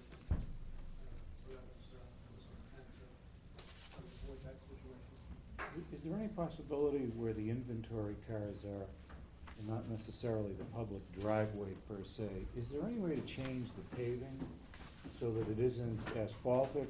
Can you do like a grass block or some, I don't know if you do that at dealerships, but I'm thinking of Heat Island.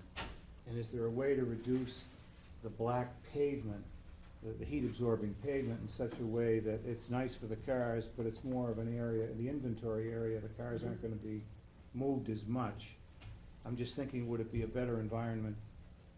You might have, if there are going to be cars there all the time, you'd probably have a hard time maintaining anything. Grass block, yeah. Yeah, we use those for fire lanes or overflow parking in like low-use areas, where people might come and park there one day on the weekend for a flea market or a fire truck to drive around the building, that kind of thing. But most of the time it's open to the weather, so it gets rain and sun. If there's cars on it all the time, I don't think the grass will survive. Let us explore that. And I'd like to talk, that hasn't come up with the Chambers Group, so Sure. why don't, I talk to them about if they have any alternatives in their sites or what the experience is Sure. in the industry. Or even a pervious Right, pavement. I'm just gonna say there may be some material which could help on your stormwater management Right. issues as well. BMW Mini is looking at some Yeah. areas of this. Correct. Anything to reduce the runoff, I think, is a plus here, so. I'm concerned with the time a little bit. I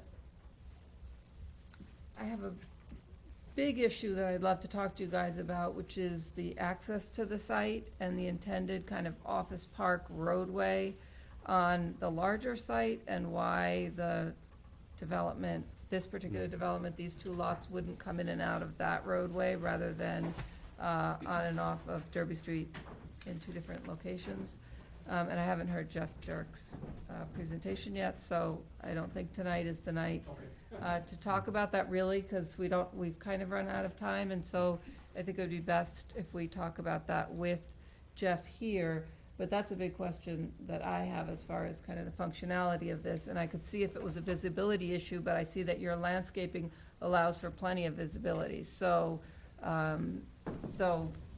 think that Jeff's going to get his full report, Tomorrow. tomorrow. So if we can, in the interim, time, speak with Mary, speak with Jeff, and, perhaps we can get up to speed in advance of it before coming back and details. Because you're on conservation tonight, right? I think it would be great if you're going to conservation now, right? I'm going on, the other matter, the, Oh, okay.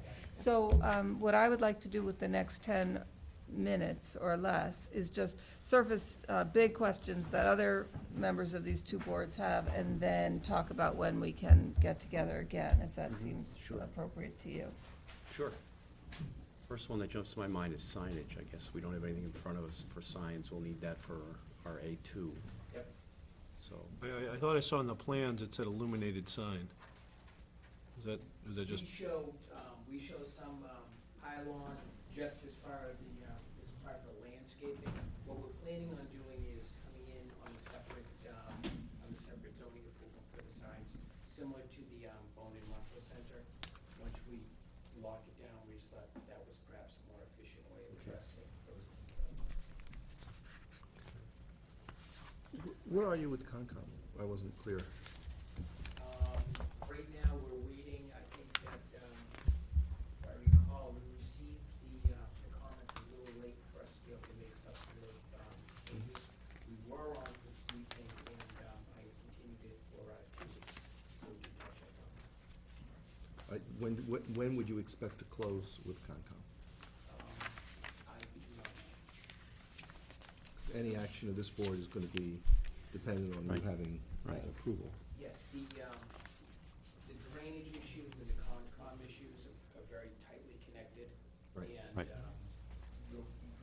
looks as though we'll be answering those in tandem, where there's one single, basically, John Chester, review engineer.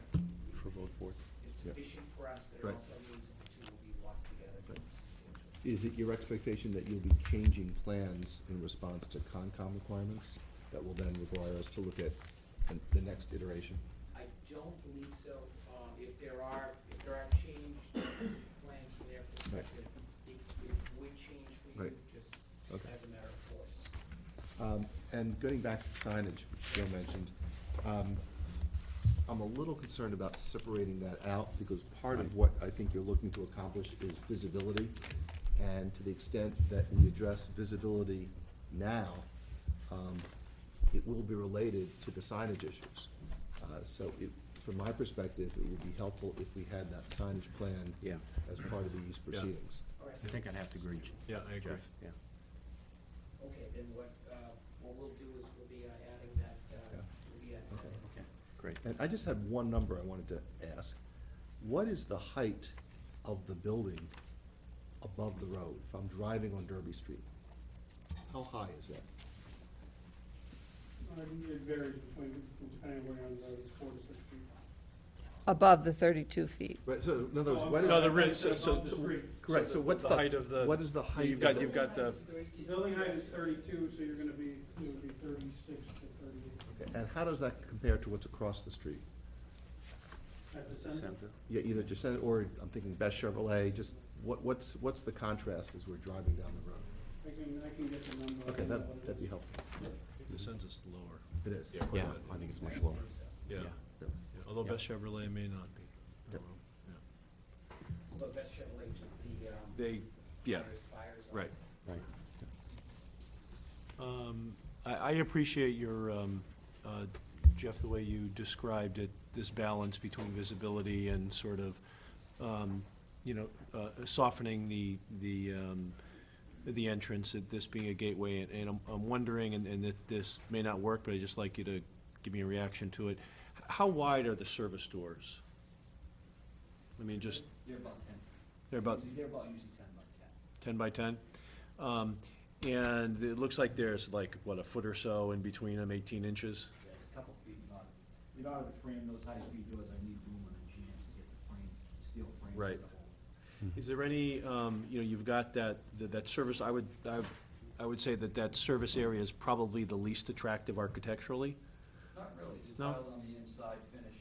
Oh, no, I mean, from an exterior standpoint. Exterior, Yeah, because of the doors. And I'm wondering, because you're gonna have these these queues that go right in, whether or not, even if those openings or the structure between the doors could be even a little wider, and maybe have some kind of plantings or something that would sort of frame those driveways and soften up so you wouldn't see the full doors. I mean, 3 doors, boom, boom, boom, right next to each other, that's not a great look. And, Toll booth look. Yeah, exactly. So there might be a way that you could do something with, that would not affect the operation. It might mean the structure kicked out a little. I'm looking at your drive lanes. I want you to think about it so that it would soften what might be the least attractive, area of that building, and just soften it a bit. And do we need three? Sorry. We put islands and curbs between to define the entrances.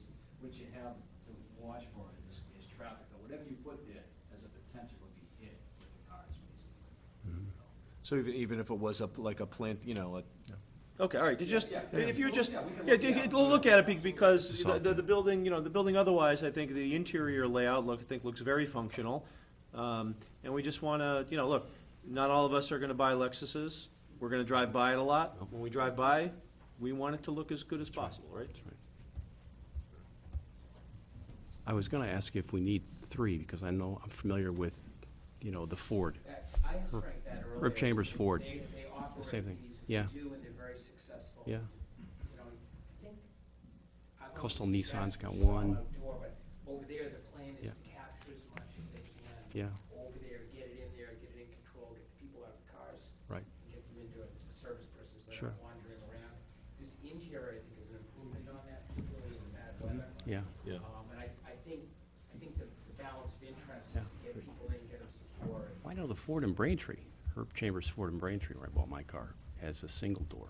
And you drive in, there's room to pull several, you can pull, the old, yeah. Well, a lot of manufacturers are different in what their requirements are for Right. the dealerships. Right. Some require three, some require two. Okay, so We it's a- have some that are currently 2 wide, 5 deep at the States. Right. And we just didn't want them to not show it was Chrysler Dodge. It's 2 wide, 2 deep, which is what the manufacturer recommends. What So they- this is a Lexus thing, is that what you're saying? A lot of the image is driven by the manufacturer. Let's see what we can do to, I Yeah, understand. yeah, right, right. Toll booth.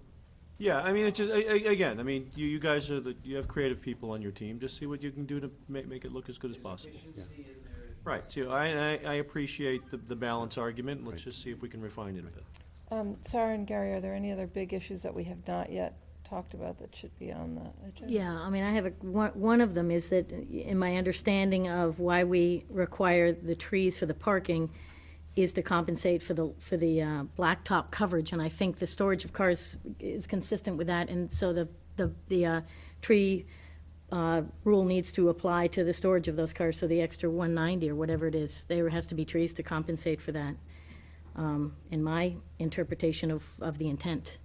So just because storage, I think there still needs to be trees for those. Or we should at least have a good understanding of kind of where we haven't applied that, what the thinking is here, because, The landscaping provision did apply to off-street parking, so therefore you take the calculation that you're working with, which is 140, and I think it's a requirement of just 129, but we do provide 140 customer and employee spaces, and the landscaping requirement is in the context of the off-street parking section of the Right. zoning bylaw, and it would appear to apply to those spaces. so you're saying the 176 spaces aren't spaces? They're storage, but I don't think Yeah, they're they're not- subject to the landscape. They're not really requirements. parking I mean, I think for us, Obviously, you can't operate a dealership without the Right. storage. So we should just learn more about The other that. piece of the equation is that front, all the plantings up the front are to screen off-street parking, which they do with these spaces. So arguably here in the South Hingham Overlay District, I think that arguably fulfills that need, and perhaps we count those as well. But with the general regulations on the off-street parking areas and then the overlay district requirements, I think if we look at those, let us give you a little more detailed analysis. I think that numbers don't look so, well, I mean, I think we don't have something for car storage, and so my reasoning for it, and I think it makes sense, it's to compensate for sort of the impact of blacktop, and this is blacktop covered by cars. So in my understanding, we don't have storage, therefore it's off-street parking. That's how I understand it. So we'll talk more about that. Yeah, so I think you got to look into that. The other thing I want to say, just in my initial reaction, is that I feel, Todd, a lot like I did the first time we saw the shipyard plans come in. This is not what I expected the South Hingham Overlay District to come in as. I'm shocked by the size of this. Descenza, when they came in as a car dealership, that was a big project. And it was gonna impact the Gateway. This building is 9 times the size of that. This is not what I hoped we would be seeing here on this project. This is a big impact right at the Gateway, right where we kind of want to have a message. We're knocking down a hill. I'm just really disappointed. And I hope there's a lot of things that can be done to sort of make this a more acceptable project. I don't want to feel like I do every time I drive by Tufankshin, that is just a bummer for Braintree, that they have that there. It's just in your face every time you walk by there. I don't want to feel that about Hingham and this Lexus dealership. And I feel like it's going to be in your face. And the trees, I understand you want people to see it, but they're going to see an awful lot. And I think some more coverage there would be really important. It's going to be up high, and it's going to be right there.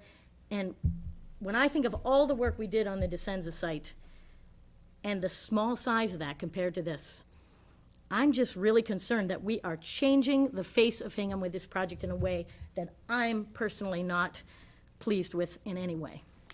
And I'm very, very disappointed that this is the site you chose for this, because I understand it has high visibility, but it also has very, very high impact for us as a townspeople. And I think our master plan has made it perfectly clear. People have spoken loud and clear. This matters to us. And if it matters to the people of Hingham, then it's got to matter to me, and it should matter to you. Right. What we'll do is, we have to show you that it's consistent with the zoning, because the zoning, we're listening to the zoning for the parcel, but I understand what you're saying on the function, so what we'll do is we'll focus going forward in showing you some of the contrasts, because I think that this. We also have some, elevations. we also have some responsibility towards what people have requested in the master plan. It may not be law, but it is intent, and it is what people want. And that's what we were elected to do. Enforce that and protect it. Thank you. Gary? I had 2 additional comments. One is following up on the presence of this face front on this property. Given the second phase, the second lot behind it, which is a gravel plateau, is there any way that this could be set back on the property a distance that would basically minimize the frontality, the impact so close to the road, and address some of the issues? I know the other properties are set back quite a bit along this corridor, and would that be a way to lessen the impact on it relative to the important issue of the gateway and what that character is? And then the second question I had, and I know you're going to be dealing with this next week, but I know that intersection is going east and turning north is a nightmare, and coming out of the old Derby in front of Best Chevrolet and turning northwest or left, which you'd have to do to cross into this, is a nightmare. And I'm wondering, are there intersection changes, improvements, modifications, and that are going to be, whether they're passive or whether they're active in terms of signalization?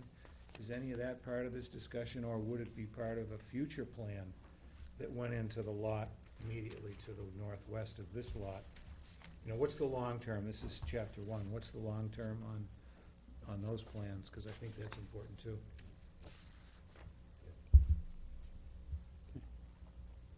Okay. So when will we meet again? Sorry. Oh, well, does anybody here want to add their topic for conversation the next time? Yes, please. Hi, sorry, Steve Durst, Hingham Police. I just had a couple comments. Oh, good. I'm so glad you came, and I'm sorry I didn't ask you directly. That's okay. Certainly can wait till next time if we're running out of time. No, go ahead, sir. Sure, let me just grab my. Sure, they're probably maybe preliminary, but they're concerned that the board would share too. One was the, just to keep in mind the amount of crashes on Derby Street last year, according to the town report. Derby Street was the highest amount of crashes that occurred in town. Derby Street, length to length, from Whiting Street to the Weymouth line, had the most amount of crashes. It was 124. Wow. And prior to that, the last 3 years, Main Street, which is obviously considerable longer length of road, had the highest amount of crashes. So that's obviously Derby Street is a concern for us, especially with 2012 it increased to the #1 street road for crashes. So obviously, we're concerned as a police department with the amount of any changes that occur on that road. The other thing is the obvious question, which I think you touched on, is why the main entrance wouldn't line up with that traffic signal light that's already in place there across from exiting the Derby Street shops. I think you'd mentioned too that when you leave Best Chevrolet now, no left turn is allowed there to go left, to head west towards Weymouth. No left turn is allowed. It's not allowed there. It's posted and it's been that way. So obviously the traffic has to come out. If you're exiting the Best Chevrolet, you'd have to come out at the traffic light. We still continue to have left turns there that contribute to crashes there that occur illegally. Obviously, we like the right turn in, right turn out, that part there. And the other thing I wanted just to mention is as proposed there, the exit main entrance, if you would be onto Old Derby Street for the dealership. That's obviously what's encouraged. I just wondered, I didn't get the exact site distance, the distance there from when you turn to the entrance, so I'm not sure the length on that. I know that's in the plans, but in other words, when cars, right now, those two buildings, the office buildings there on Old Derby Street aren't fully occupied, obviously, and the residences, a lot of them aren't fully being used. We're concerned about traffic. Could traffic back up at peak times to come out of Old Derby Street from either the offices or the residences there? And then what's gonna happen when cars try to exit the main entrance to go onto Derby Street? Are they gonna back up there? There's not much room for them to get out. Would they pull out, they're gonna block some of the road so people can't enter onto Old Derby Street, which could back traffic up onto Derby Street itself. And the only other question I had was a concern of ours, and I understand this is being reviewed and years away, but from construction, Derby Street, the length, the corridor of Derby Street, is right now that many people at Old Derby Street start to get into the right lane if they're gonna head onto Route 3 to head north. So that's emerging lane. It's not designed as emerging lane, but there's 2 lanes there that go west. Many people, and this is just an observation, I don't have any scientific data on this, many people that go on Route 3 North have to go onto that right lane. So now they're more or less looking at cars to get into that right lane. If there's people are coming out of Old Derby Street from this dealership, they've got to, if they don't want to get onto Route 3 North, they've got to get out of that lane quick, or they're going to merge. So that's just a concern too. I understand it's the late hour, but obviously we would, that traffic light is very helpful there, and that would eliminate that Old Derby Street entrance as the main entrance. Well, I appreciate that, and I wonder if at our next hearing, we could start with traffic, if Jeff Dirk will be ready. If you wouldn't mind coming back. I know you sat here for a long time tonight, but your input is really valuable, particularly, I didn't realize that Derby Street has become #1 in crashes, despite the smaller size, but I think that's significant. Which is a surprise to us. Because this is only 2 lots of a significant number of lots in that area, so it's just the beginning of an increase. So I think setting up the first lot the right way will be really important going forward, so. So we'll return, sure. Okay, thank you. Thank you. Thank you, sir. Anybody else have, please? Hi, my name is Sam Mannion. This is just a follow-on about the traffic engineering. If there's any estimate of the number of cars going in and out over the time of a day-night operation, is it hundreds, thousand? The impact, because that's a busy area with Route 3, Derby Street shops. There's tremendous amount of traffic. On a Saturday, it's pretty tough. Crazy. To navigate. So that was just a question about the number of trips in and out. We'll get that, and then what we do is we actually look at the peak times and how it blends with other peak Sure. times. Thank you. Thank you. When's the next time that you folks will be meeting as a combined? This question, do we need to meet jointly, or we just follow on? I think we're still in the joint. Yeah, I think we are. phase. I agree. I'm glad you guys agree. Yeah, because we had talked about July 17th earlier, but that's not your meeting date, so. When are we free again? The next, if you're looking to July, the planning board has a meeting July 8th. Right. I didn't know, are the boards looking in June? Well, do we have time in June? are already, I guess the other issue is where they are with respect to the Concom process, and will they be ready this month? Sounds like next month is realistic. you're on Concom June 17th.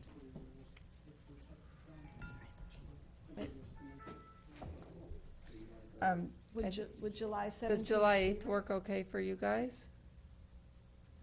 From an engineering standpoint, I think it would work well. It's gonna take John and I a few weeks to get through the formula. Okay. Does July 8th work for everybody? Works for me. Yeah.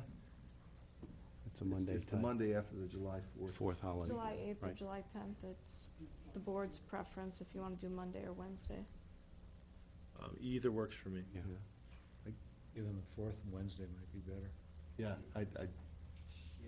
yeah, the 10th. Yeah, would so probably be 10th, the better. Wednesday the 10th? It's fine with me. Okay. Yeah, okay. Okay. Okay, so 7 we're PM? gonna, Does that work? So 7 PM on July 10th, Correct. and preferably start with traffic, right, I'll contact Mr. Jerk and ask him as if long he's as available. if he can be here, that would And- be great. Okay, Given that the 4th is the week before, if we're going to get supplemental material, it would be really helpful to get it 2 months, or, sorry, 2 weeks, 2 weeks? Yeah, you're already late. Okay. 2 weeks prior to that? Yeah. terrific. Well, thank you all for coming in, it was Great. very Thank you very interesting. much. Yep. Very hot. All right, do you want a second copy of that? Good. You'd probably be the only one who'd be interested in the, Excuse me for 1 minute. I know you are.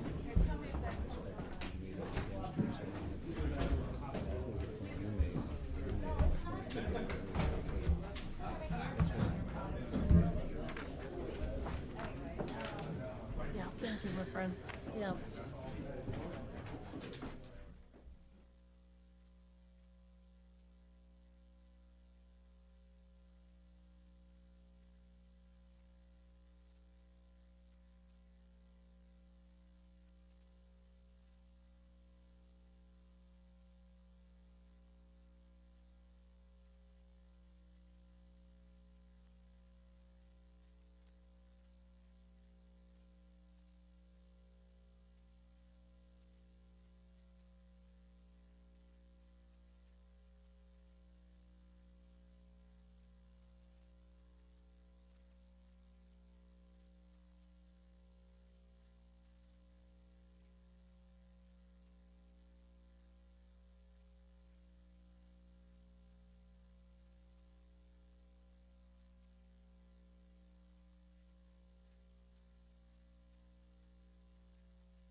they swore those doors would never be open, and I'll tell you, when it's hot, those doors are open, and you look in, and you see the guys taking their shirts Right, off. right. It looks horrible. Right. I didn't even think about that, because they did talk about that, and I was like, It's my biggest regret. Every time I used to drive by it, I still do sometimes. See the doors. You see it, it just doesn't look good. Where is this, Mary? It's in Connecticut. Oh, okay. But when it's hot and the doors are open, Well, it's like Firestone and Goodyear, the doors are always open. Right. Not that it's Exactly. bad what's in there, but I mean, the doors are always open. Okay, Okay. it's 10 after 9, and I appreciate your patience Bottoms of the cars and in our delay. This is a joint meeting of the Planning Board and the ZBA, and next on our agenda is an application from WSM Hingham Properties LLC at 90 Derby Street, and I'll let the ZBA Right. chair. And this Read is the a notice. hearing before the Hingham Zoning Board of Appeals. It's, as you said, 9:10 PM on June 3rd. Application of WSM Hingham Properties LLC for modification to the existing special permit A2 dated February 10th, 2003, as amended under Section 3-A 4.17 with site plan review to be done by the Planning Board under Sections 1G and 1I, along with special permit A3 parking determination under Section 5A of the zoning bylaw, and such other relief as necessary to allow a financial services office to occupy a former retail space at the Derby Street Shops at 90 Derby Street, a retail group in the Industrial Park District. Thank you very much. My name is Bob Frazier. I'm Senior Vice President of Development for WS Development based in Chestnut Hill, and we own and operate the Derby Street Shops.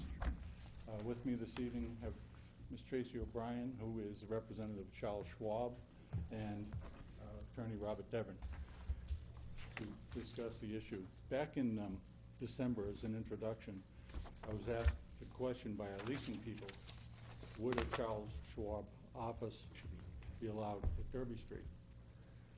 And I reviewed the bylaw, reviewed our special permit, and I basically said it's an allowed use. So with that, I really didn't hear anything further on the matter until I was informed that they were denied a building permit for the use. When Susan called me, I immediately put the application in literally that morning. I got a check cut and got the application down here, and I appreciate being able to be heard so soon from both boards, because I think originally it was somewhere in the end of June. However, I am going to request that Robert Devon be allowed to go through the thought process in terms of what the special permit is and what the uses are in order to evaluate this process. And the reason is timeframes. Essentially, once I put the application in, I couldn't communicate with anybody. So I was kind of handcuffed. So I figured, well, tonight maybe we can communicate and let you know where I was coming from in terms of the use as well. For our lease with Charles Schwab, we're basically in default of our lease because we haven't turned over the space for their occupancy June 1st. And again, I was unaware of this. The last thing I heard was in mid-December when I was approached and asked the question, is the use allowed? So with that, I'll turn it over to Robert Devon, who can summarize the bylaw and the special permit issues associated with Charles Schwab at Derby Street. Thanks, Bob. Good evening, Robert Devon, representing Derby Street Shop. I'm a relatively newcomer to this application, haven't heard about it for the first time on Friday. Excuse me, Mr. Devon, would you mind standing up? Are you able? Thank you. Our television appreciates it. Yeah. You could raise You can raise that up, Bob. Oh, I'll look at it. When I get involved in it, I began to look at what we're dealing with. And I went back into my old files. The original permit for Derby Street Shops allowed, at the time it was called a retail group, it's now called a shopping center. And there are certain identified uses which are allowed within the shopping center, then retail group. As we went through the original permitting process, the only specific uses which were discussed in detail and prior to the grant of the original application were the 3 restaurants. And in each case, the reservation was made for a site plan review special permit for the restaurants for obvious reasons, because restaurants are unique operations. There was no other requirement to come back here when we changed tenancies And in fact, there have been a number of tenants over the years that have changed, that have gone out, and others moved in. In each case, the tenant that moved out has been replaced by an otherwise allowable use within a shopping center, without having to come here. And I would suggest that's where we are again tonight, and we really don't need to be here. Schwab is either an office use, or it's a financial institution, both of which are allowed in the district, in the shopping center, as part of the original permit. There are no exterior changes being proposed. There's no changes required for the parking. If Schwab is an office, the requirement is 5 spaces for every 1,000 on a professional office, 3 for every 1,000 on a general office. If it's a financial institution, it's 4 per 1,000. If it's somehow construed as a retail operation, which I think it is, it's 5 per 1,000, which is exactly what we have on the ground.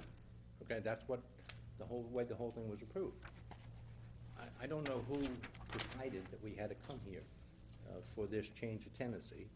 It's the first time, other than when we converted the old Talbots to Summer Shack, that we've actually had to, been in here. No, you've had didn't you have a yoga place you had to come in here for, Bob? Pinkberry, not Pinkberry, No, it was the yoga place. Yeah, the The yoga yoga place, was upstairs. That was, Right, but, Yeah, right. yeah. but- God, not Yoga, yogurt. yoga. Pinkberry came in, the burger place came in, so we've Yeah. seen you a bunch of We've had a times. few. no, but typically you haven't seen me for the retail spaces on the ground level in the shopping plaza, and I think that's what we have here. Probably 6 times. Say it again? 6 times probably for retail. I mean, Pinkberry, the burger place, because I remember them doing a Good. presentation. Those are all good. restaurant-type places. Yeah. Going from retail to restaurant. Right, you've had, Right. and that's not what we It's have an here. A2, yeah. We're not going to a restaurant or anything Right. even remotely resembling a restaurant. Right. So the initial permit spoke only of retail and restaurant, correct? The initial permit never identified particular uses, but throughout the whole process, it was made very clear that for restaurant uses, we had to come back in and get the particular restaurants approved. I thought in the original permit, it actually, well, We it certainly, identified allowable uses in the code, I have one. retail uses. it certainly referenced your proposed uses, Yes, right. which were just retail and food and beverage, right? Correct. Do we have the permit? Yeah. Yes, it's It's in the coming file down. in front of you, and I have a file copy here as well. Yeah, And I think Sue mailed it to you. yeah, I think we do have, Do you? I didn't see it. I didn't okay, get so it. here's the permit of Got it. 2003, but no, here's the December 13th, 2002, was that the original permit? Yep. Okay, and it talked about, Restaurant retail. on the, upon completion, the project will be comprised of 371,200 square feet of retail and 53,300 square feet of restaurant. And those are really the only 2 uses that, as I reread this quickly today, are mentioned at all in the permit.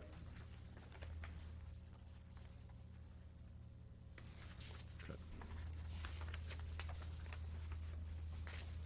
And your argument is My that, argument is that what is being proposed is a permitted use within the district. It is permitted use in a shopping center. It is the kind of use which was contemplated. For example, there's a bank facility in there that's been there since the get-go, the ATM machine. yeah, there's, Schwab is a financial institution. The parking requirements are identical to what it's replacing, or if not less. No changes being made to the building. The only change is going to be the sign and some interior modifications. I just simply don't understand. Well, let me take it from Go ahead. the extreme and then work back. Yep. If all of the units became financial institutions, we had Schwab, we had whatever the other competitors are, and there were no shops, I would be surprised if this original permit would have been issued for that type of project. I was not I sitting on think I would agree with you if the board knew that, okay? And if we knew that going in. Correct. So I don't think we would have gotten a permit. correct. So there needs to be a point at which the transformation of the existing project of retail shops to an all-financial institution shop, place, that we would draw the line. Right. And perhaps you might guide us as to where we would draw the line. One, So is it your proposal that this be the one and only, as far as I know. and that there be nothing else permitted? I think the like- initial Look at it, I was told to give it to you. Hingham Plaza was the shopping center use. When we came in to redevelop Hingham Plaza, we expanded it. It had X amount, I think it was 300,000 Right. square feet. Right. We expanded the center. Both of the uses, retail and restaurants, under your bylaw require a special permit each. Right. Site plan review from the planning board, which by expanding it, obviously, we had to You triggered all that. figure Right. it, trigger Right, it. right. So again, I'll take the blame for saying, the office was accessible, available, or a permitted use in the district and within the shopping center. Right. That's the way the bylaw. Right, but I again, think his question is, are you willing to agree that Schwab would be the only, quote, financial institution that we would be proposing to put in there? As far as I know, this is the only time we've ever proposed a financial institution that isn't a bank, and I think we actually withdrew. We withdrew the walk-up ATMs as part of the original application. Mhm. But I take the answer to be yes. Yes, I mean. There is an ATM there, though, There- right? Yeah, there is an indoor ATM. A B of A indoor one, right? Right. There is an indoor ATM. There was originally a proposal for an outdoor ATM Oh, up by Talbot's. Right, right. And that was withdrawn. Okay. Because I think we can all agree that it would be a substantive change of I purpose. would agree with you. Right, okay. I would agree with you. But I think one is not. But I don't know how, and I know this is your purview, guys, but I don't know how this is retail or restaurant. I mean, it's neither of Because those. they deal with the general public, and they are a financial institution dealing with the general public. They are retail. We lease retail space all across the country. Go after. They deal with the general public. They're retail. It's open just like a bank. Anybody can walk. I know, but we don't consider banks to be retail. I mean, Just in our use table, we Yeah. don't consider that. But So it's- you And allow, it Retail is says a- but you allow a bank in a shopping center. Right. Right, but you're. So but- this, and what I'm saying to you is that this is a comparable use to a bank. Right, This is a lifestyle center for but you people. started by saying that you didn't understand why you were here, but I don't I don't still agree. don't understand why we're I here. understand what you're saying, I just don't understand your question about why are you here when the original permit only it talks about exact numbers of square foot for each type of use, and it doesn't No, give that was square the footage way, to if my this memory of use. my memory of the hearing process is that the square footage allocation was designed to limit the restaurant use within the center. But that's not the way it's written. No, I don't think, as planning board member, and Sarah was on the board as well, I don't think there was any, this was a lifestyle center, so, and so we were not trying to limit one of the lifestyle amenities of a lifestyle center. And we had proposed 3 restaurants. And Okay, but I don't think, that's what you proposed as part of your merchandising mix. I don't think that was And that had to do necessarily. with the shared parking. Yeah, exactly. I don't think that was analysis. necessarily a concern of the board. We wanted to make sure that the merchandising mix was going to make this a vibrant lifestyle center. And I don't recall us putting any constraint on you, but the permit that you requested and received related to 2 categories of uses. But you did in fact calculate the parking, okay, based upon a shared parking arrangement with 3 restaurants.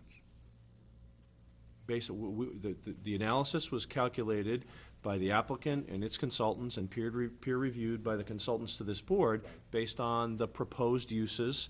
Which was 3 restaurants. Correct. Right. But now, you're losing me. What's the significance of the 3 restaurants? I don't. Well, no, that's what I think by parking we're limited to in that shopping center. 3 full-service restaurants. Well, since. No, it's the shared uses. Yeah. It's the shared combination. Yeah, yeah. We've had a number of people like Be Good and. Well, Summer Shack, right. And those were. Now you got legals coming in. Require a special permit, A2 and site plan review.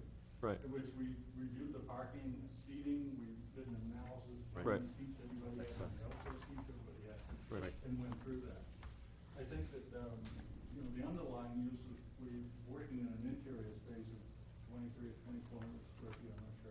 25 something, I think. And, you know, it's not changing the site plan, it's not adding parking requirements. Correct. The restaurant would, is something that, you know, when we contemplated this, now, I don't think we contemplated financial institutions. They are in the bylaw. Right. However, our latest centers that we're working on, we just opened Legacy Place, and we have Yep. 85,000 square feet. We haven't even built yet, but it's going to be National Amusement's corporate headquarters.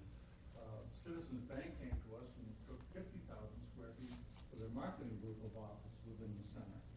And what I like about it, we just did this, open the street in Chestnut Hill. We're building our corporate office within that center as well. We have theaters, restaurants, Dario's, Del Frisco's. We've got all these different uses. And what we find by looking at it is an office use is a nice symbiotic relationship to offset the restaurants and retail. For example, Charles Schwab, and Tracy's here to address their operations, but they have limited hours. They're restricted in terms of how many hours they normally operate in their business. So I think that helps our restaurant parking by not having a retail use. Having the office use where retail was helps the parking situation. I guess, you know, one of the things is if we look at a 2,500 square foot use in a 425,000 square foot center, it's less than 1%. The question Joe is asking is, you know, so is this it? Yeah. And if the answer is, if this is it, and I don't, my personal opinion is, I think a 2,500 square foot use like this would not be offensive to the center. It wouldn't change the center at all. It would add a little bit of diversity without kind of, you know, maybe, you know, ruining anything. But, you know, this to me feels almost like a minor modification type of thing, because it's really, it's less than 1%. I think to Joe's question, if there was going to be any plans that Fidelity would come in and all these competitors, and now we have what's basically starting to look like, you know, an office park. At that point, it's like, wait a minute, that's a whole different thing than we were presented with and that we approved. But I think where you're going, you know, in terms of a minor modification, we would agree that this is it. And if we ever were, you know, to propose another one, we'd have to come back for a full hearing. Well, I think it's more than just the It's hearing. more It's than more that. than just the procedural, but, you know, I think it's the substance of what the center's gonna be. I mean, I don't, this is a, you know, I know this is a small piece of space. I don't know how you guys feel. I'm not really concerned with this one thing, but if this was gonna be a pattern, I would be.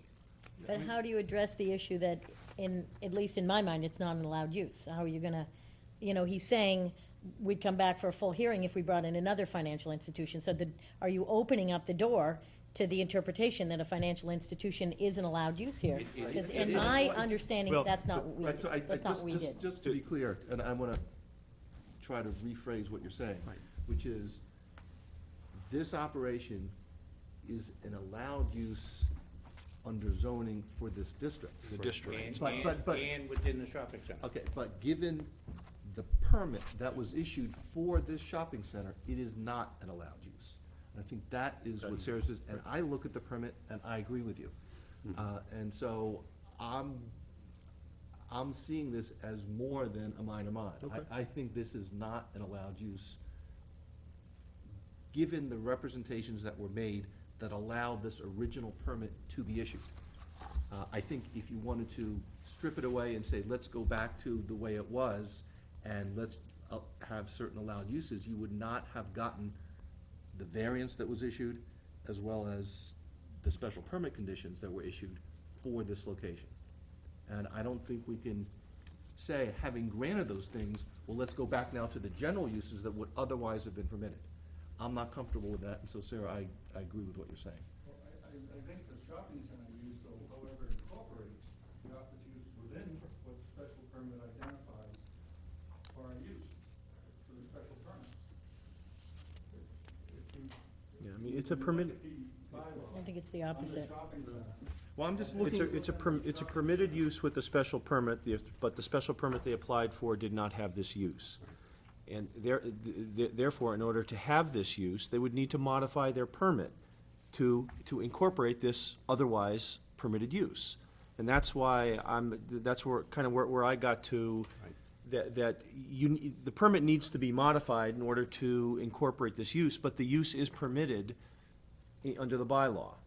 So am I? No, you're correct. The use is permitted by the bylaw, but it is, I'm trying to think of a. By special permit, of course, but. Right, but to the extent that the board views this use as in conflict with the other permitted uses that were allowed here. Oh, okay, yeah. Okay, then in fact, you can't say it's a permitted use and we can allow it because it's inconsistent with the basis for having granted the original special permit. Right, so you're right. I think so the issue then becomes discretion of the board, right? Because it's.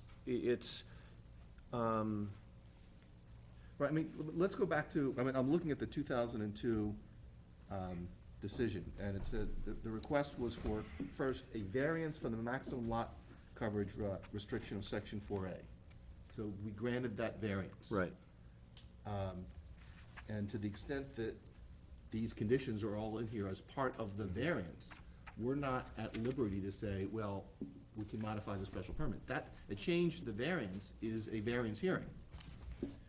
You go to the second, a special permit. The variance was for which, Joe?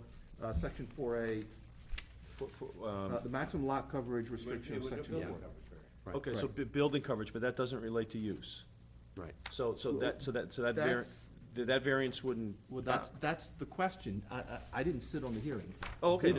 I didn't. Was the use part of the reason that allowed that variance to be approved? Yeah, good, quick. Retail group, 3A 4.17. Right. Mhm. To allow with it, right. Right. And under 4.17, a shopping center consisting of 3 or more businesses Right. described in sections 4.1, Yep. et cetera. And then where it says a special permit required A2 Yep. for, looking here, for essentially a restaurant. Right. Yeah, right. Without going through the whole thing. Yeah. So when I reviewed it, I said, yeah, well, it's underlying district allows it. Yeah. And the shopping center allows it. In our special permit, it Yeah. says it right there, 4.17. So I agree that our special permit doesn't allow the use. I think it does. Let's take a look at that. Yeah, I mean, by special Under permit, I the think it one is. it says there's a retail group. Mhm. And currently it's called the shopping center. Again, I apologize for the confusion. No. I wish. No, this is helpful. No, I no. don't want to waste the board's time. Which section are you reading from there, Bob, so we can. In the, Look, bylaw. Yeah. Oh, yeah, right, in the bylaw, but I think you were just reading from the Oh, from the original. first paragraph, From the the first first paragraph paragraph, of the 2002 decision. Talks about the variances, Right. we're Right. talking about a retail group, 3B 4.17. Right, so this is what was requested, and then we this need one. to get to what was granted. Okay.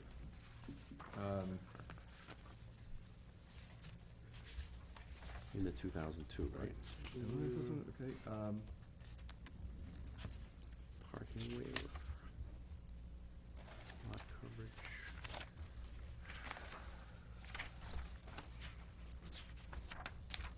Not sure I see it. There we go. This is interesting.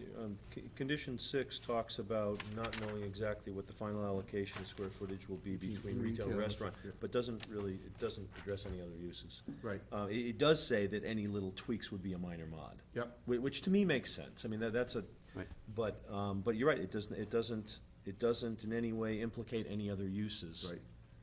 To be a minor mod. Right. So, And I hope you appreciate that we need to draw a line, because if you read this permit as allowing the Derby Street shops to be transformed into an office park, I don't think there's anyone here who would say that it would be allowed. Right. But if I take literally what you've said, that's your position. Because if that's a permitted use, and that's what this is allowed. Well, in that case, Joe, I mean, Yeah. would be prepared to accept the modification of the special permit to limit it to this one use. Yeah. I have converted a complete shopping center to an office. But you're not gonna do that here. No, but this is a rare occasion. Right. LLB was in Little Town of Freeport, when Right. the business grew up. Yep. I worked for a developer who went out with his wife one day, and Zares left, and Woolworths was Right. gone, and they had a big vacant shopping center. The good news is it was near Portland, a large city. Right. They had telecommunication needs where they needed 600 employees a shift to go in, and then when they left after 8 hours, they had Exactly where you are. parking, Yep. 600 Right. more people Yep. to go in 3 times a day. Right. To man LL Bean's telecommunication system. Yeah. So LL Bean ended up taking every building we built, and not only the original retail, which they Mhm. converted by Right. putting a call center in. That was another case, because we had to go amend the permits for that as well, because we ended up taking rear space in Yeah. the center and expanding the center for more parking for the LL Bean employees. Yeah. But no. Right. And if I ever Right. decided to even build an office building, Right. a Right. little two-story thing, obviously Right. that would be a major amendment. to it. I'll look, just one second. I mean, one of the things that I hope you appreciate is this is in the context of the backdrop of advice that we've gotten from the planning board with respect to other parts of town. Right. And the planning board has really looked at this and said, well, if you're gonna have office space in certain areas, well, maybe you should allow it, but let's limit it to the second floor. Let's make sure that there's a good flow of traffic for retailers. And so we take all of those things into consideration when we issue a permit. And this is, I to appreciate me, and it's respect just, that. Yeah. it's just out of the Always blue. have. Yeah. I give you guys more credit than you think I do. Prove it. No, I'm just kidding. Well, so the planning board also has affirmed that we do not require special issues in section II. Yep. If it determines the project constitutes a minor site plan. In order to constitute a minor site plan, the proposed work must be limited to A, interior renovations to a building or structure which do not include changes to use for which a special permit A2 or A3 is required. But that's site plan review, right? Right, yeah. So site plan review probably isn't implicated by this, by this change. I think it's more the issue of introducing this use onto that site. Into the retail use. And, you know, the underlying, the permit that was issued really just speaks to 2 uses, notwithstanding the fact that in the district you're in, this is by special permit, that this can be a permitted use. Perhaps the way to protect yourself is to modify the special permit to allow a financial institution to occupy no more than 2,500 square feet within the center, period, amen. Is there already a bank there now operating? There is a bank ATM, and that's it, it's just a walk-in ATM. Right. You know, Yeah, Right. right. Well, to get- It's 2568, I think. Yeah. So say 3,000 square feet, which would pick up the ATM. Too, as well, is the fact that Charles Schwab tried to get a building permit, I don't know, it was last month sometime. And if we modify it, if we amend the special permit, and I know Mary said she'd get the decision out right away, but you have 90 days, and then there's a 20-day appeal period before the building official can issue them the permit so they get to work. So I'm looking at least a month delay before they can get in there, if I modify it and amend the special. But if you do a minor modification, The minor modification is like, different animal. you know. But we always have to look at the big picture. We can't look at your specific circumstances. We have to look at the precedent setting Right, and I'm just what we're explaining creating. for the sake of time, we prefer a minor modification as Right. opposed to amendment. Certainly appreciate that. One of the questions that I had on this, and it wasn't related to the legalities of the permitting, but I was looking at the pattern of change. And I was wondering, you know, I know that Ritz is going to be leaving that area, and they're right next door to this particular location where the liquor store was.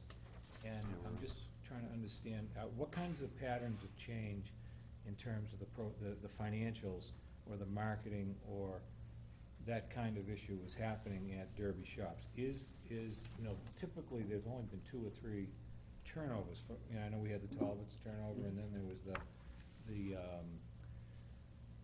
Clam Shack change to Legals to a walk-in bar. That was you know, I don't know Boston of many Baby went out others. of It business. doesn't seem like any kind of portending anything. Well, in the there've been future. other They've had little, retailers they've that have- more- they've had little, there's more they've had restaurants, retailers yeah. that have been rolling, yeah. Yeah. But what's the Ritz change mean? Is that a retailer that their business is changing, or is that something that?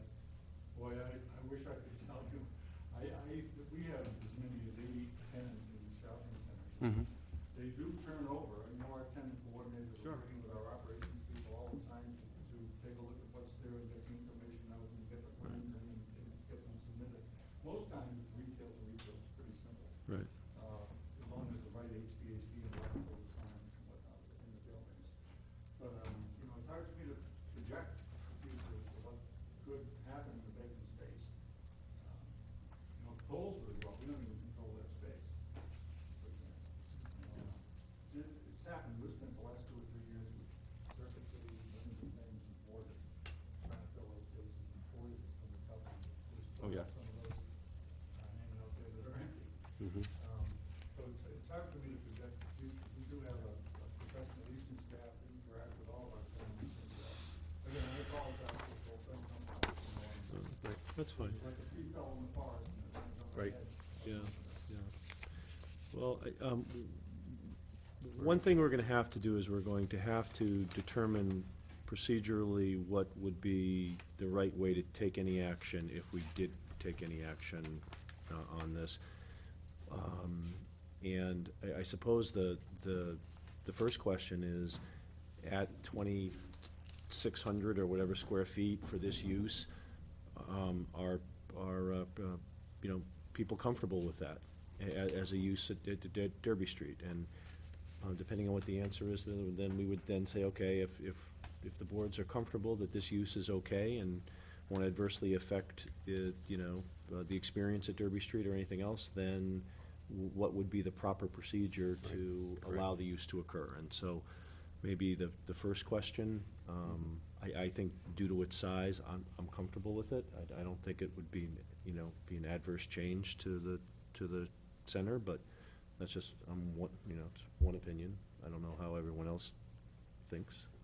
I mean, I think it's, to me, I don't think it has an adverse impact, but I think it is inconsistent with the intention of setting up the Derby Street shops. The fact that it's sufficiently small tells me it's not gonna be, it's not gonna upset the apple cart. But to me, it's an orange in the apple cart, and there's no disguising it. And my expectation is that this was going to be an apple cart. And to say, well, it's okay, we can have, you know, one different fruit here and it's not gonna upset things. I agree it won't upset, but the question I think we need to focus on, is it appropriate for us to limit it to the original intention here of apples, of the retail and the restaurants? It's, you know, it's more of a policy question. And then, once you've answered that policy question, you can then say, well, if we change the policy, will it have the adverse impact? Which is the question I think you raised, but I want to go back to the first one, which is, do we want to change the policy? And Can we almost dictate what the mix is gonna be going forward? I mean, it's almost like I don't think we dictate the mix, but we dictate the permitted uses of that mix. But it's almost like, in a certain sense, the market's gonna dictate what that mix is gonna be in the future. I don't think we're smart enough to know, looking forward. I don't think And I think we're- retail, I mean, these centers are not what they were 10, 15, 20 years ago. I think it's Yeah. safe to assume that they may change somewhat Yeah, in the but- future from what they are now. Right, but for example, In terms if of market uses. forces said the best way to communicate with people at the shopping center would be to have video screens and have loud music. That would, you know, that was something that was presented and voted down. Correct. Town meeting. As a matter of policy, not Correct. because the Correct. market might say it's good or not. Correct. But because the town as a policy said, we don't want it. Right. And so I want to focus on this as a policy, not whether the market would bring it or not. I'm not sure the town meeting or the town as a policy voted on the specific uses in this center that were granted Yeah. under the special See, permit. Right. In this, Zoning does in allow this this. district, the That's what town town has meeting said you voted. can have this use. Right. On that site, the town has said you can have this use. You raise a very good Right. question, which is, that wasn't, that use was not present in what we originally approved. Okay.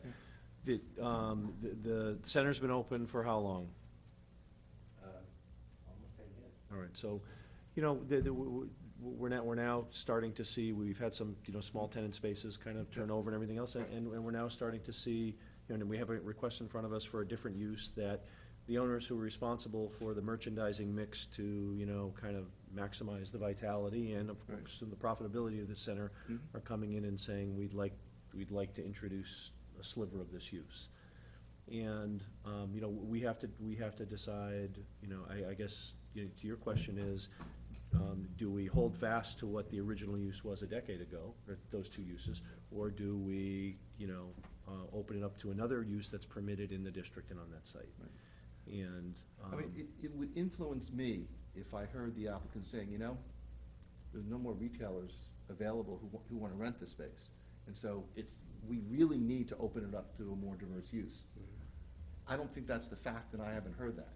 I think what's going on is you've got retailers who want to get in there, but there's a desire on the part of the owner to change the mix that was originally permitted. Well, excuse me, but I really feel that the mix was included on the original permit under 4.17 retail group. The use is there. It's not like we're, you know, it isn't approved use. Just wasn't there at the time of the We don't application. want to go to find out what's allowed and what's not allowed. I go to your bylaw. Right. And that's what I'm reading right here. Right. Well, that means we can have a hotel there too, which I don't think is what we were thinking about. Just give it to me at the end. Without changing parking requirements and site modifications, you're right, I probably could, is a matter of right.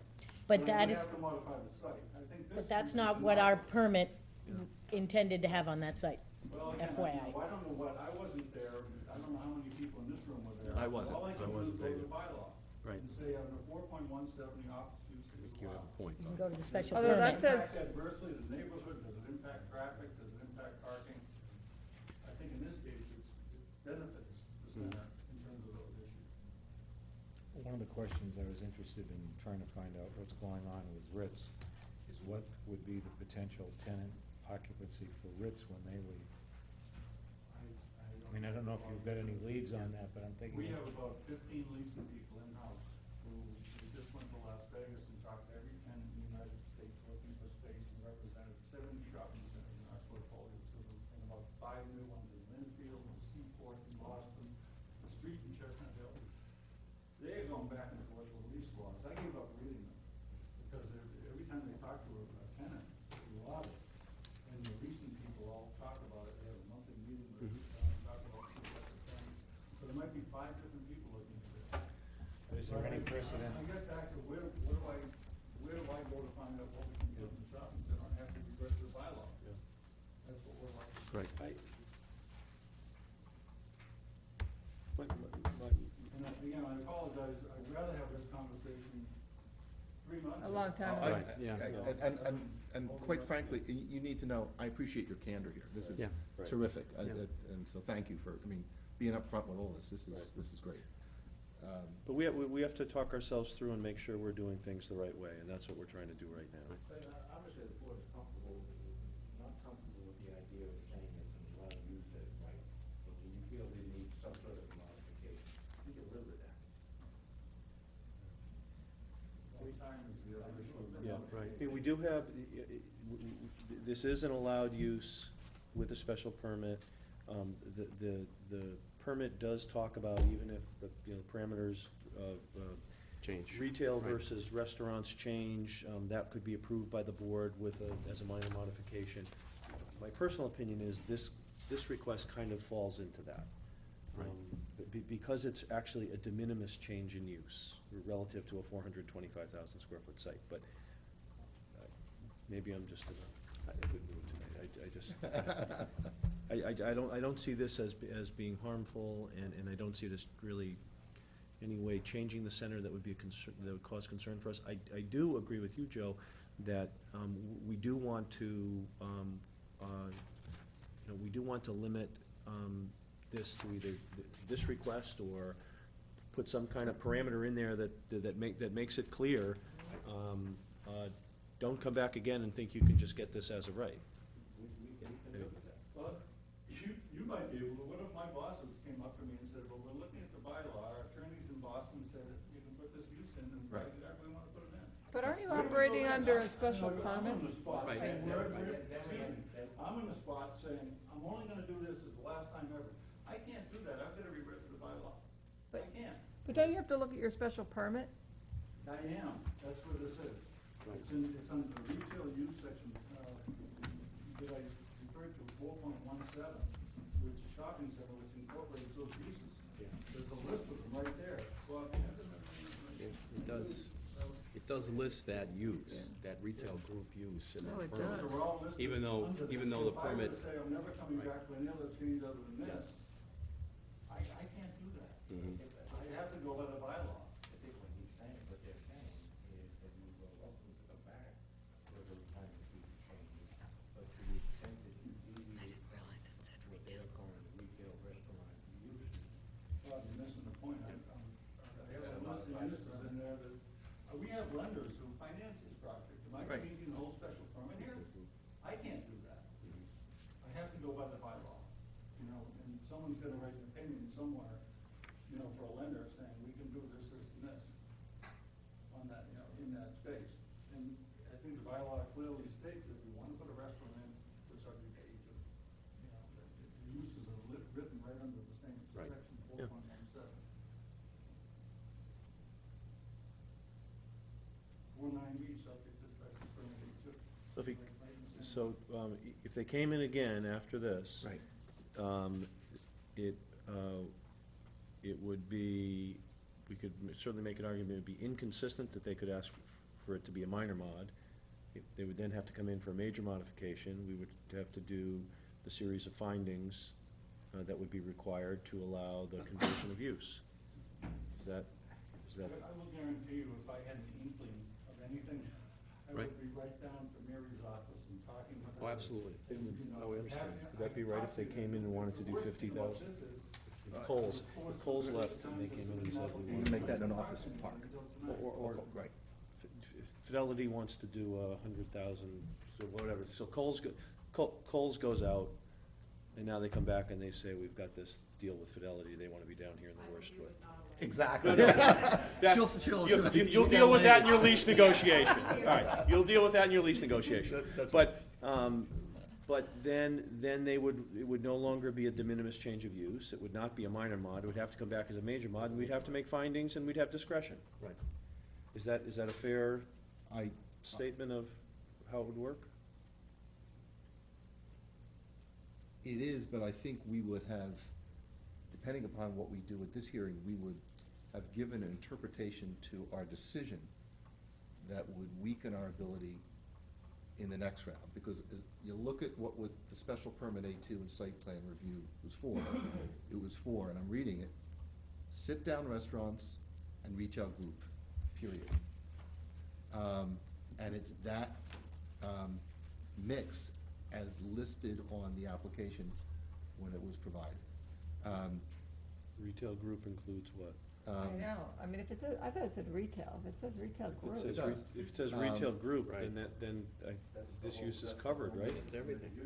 That's all, that's the whole Yeah. 4.17. I thought it said just retail, Right, and that's understandable, but if it's retail group, It's a permitted use within the retail group.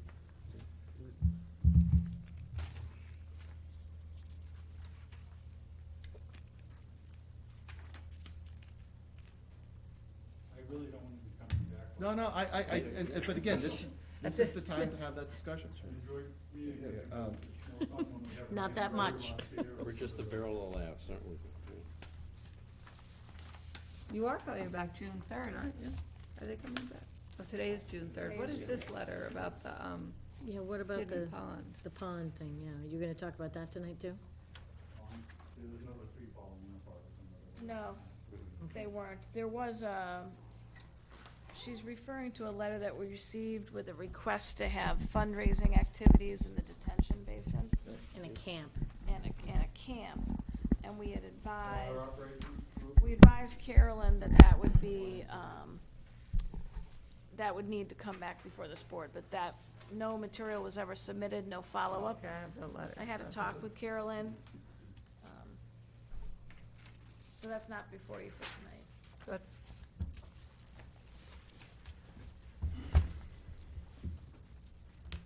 And I will tell you, that did raise some questions about parking concerns you and want- pedestrian safety and traffic, Right. which, shopping center, right? 'Cause It was it's- kind of why the board thought that that was more than something staff could just sign off on.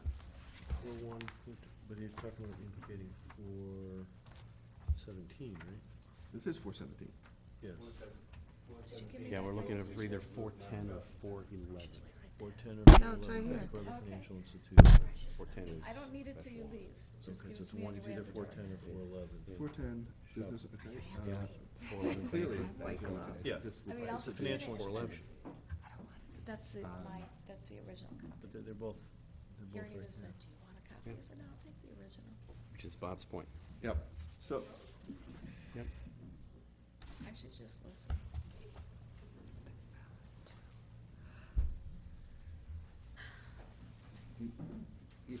were you on the planning board when this was reviewed?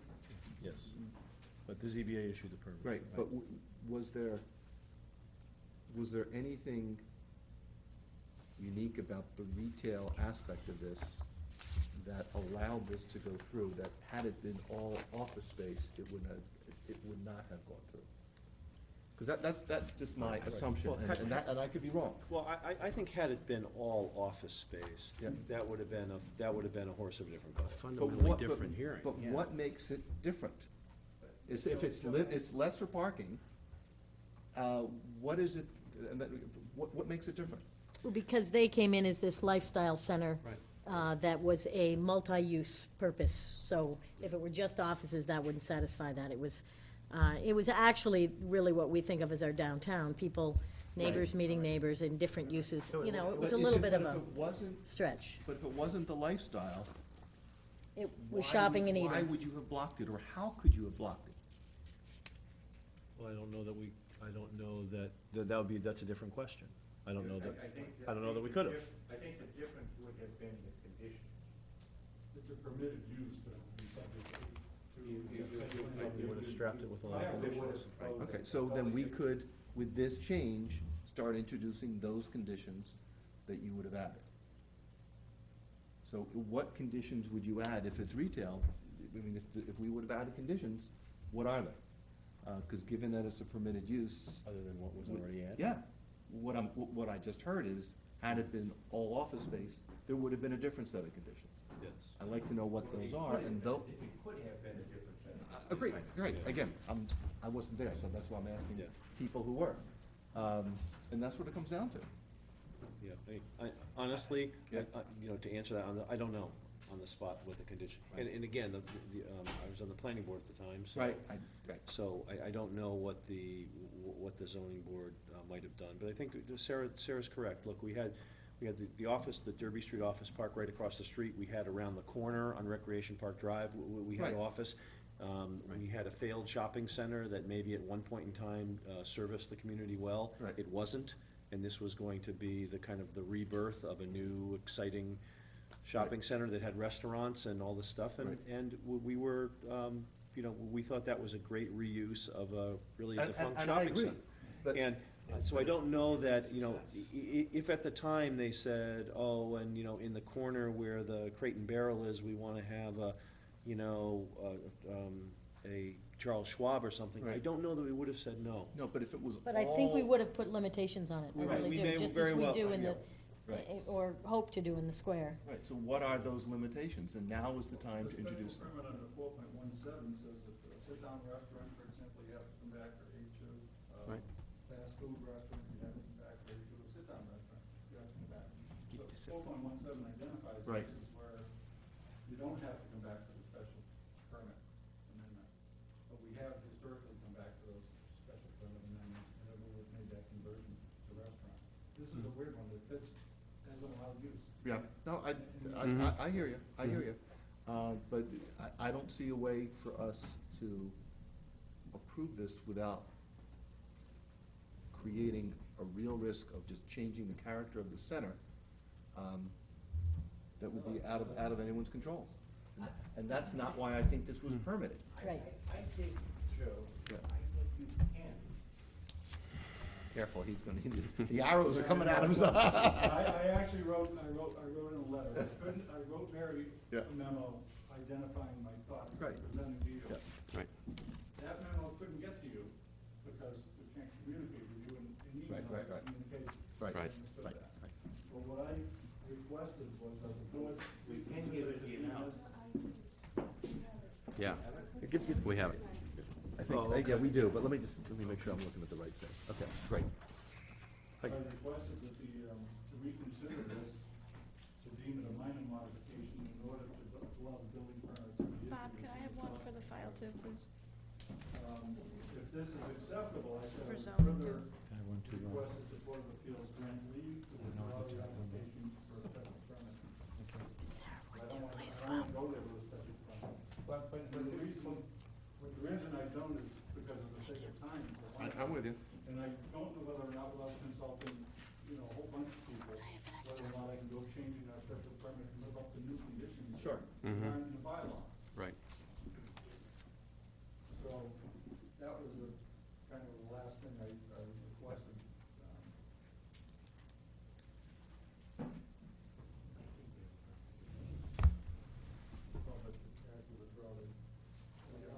Grant leave to withdraw, that's in the bylaw too. Right, yeah. Yep. But I didn't want to grant the leave until I found out after discussion whether or not it'd be acceptable to consider it a minor modification. And is that the answer, a minor modification, limiting it to the Schwab space, and end it there, and then if we have to do something, if down the road, the Fidelity comes in and wants cold, then we know we have to come back and talk to you? No, I mean, the problem is if we treat this, in my view, if we treat this as a minor mod, then we have then crossed the line that I don't want to cross. How would that be different from doing it as a major modification? It would give us the opportunity to look at what conditions should be added. We can And- condition the minor modification, can't we? I think. I mean, Well, I'm hard pressed to think of what additional, conditions a board would impose on it.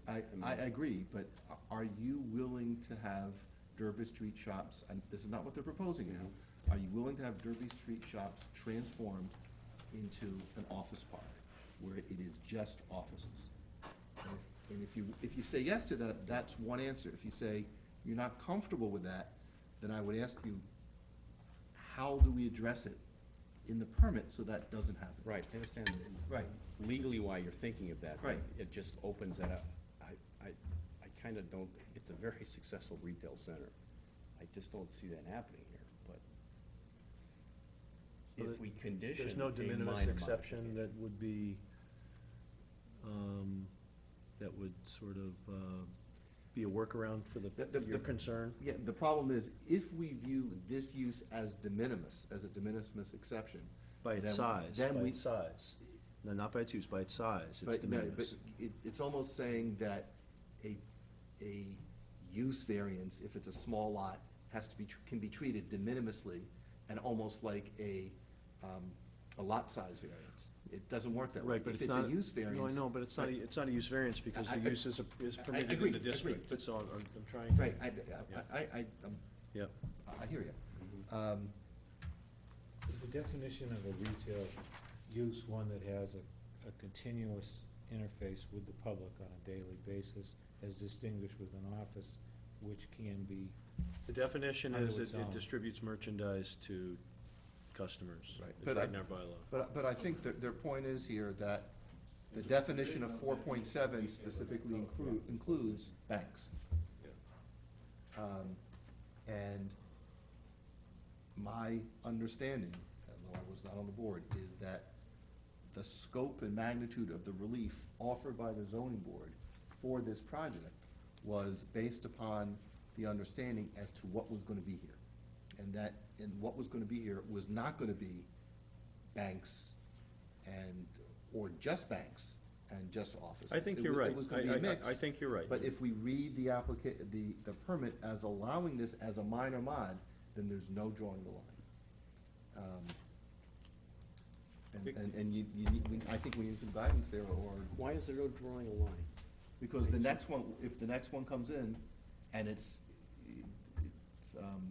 Fidelity wants to come into the Kohl's space, That would Well, clearly- it's clearly a use already in the shopping permit, in the shopping area, because Charles Schwab is there.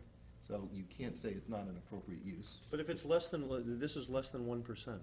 Right. But that would address parking issue. Why is the 1% important? Again, the idea, it's a de minimis exception. It doesn't change the fundamental nature of what the board approved.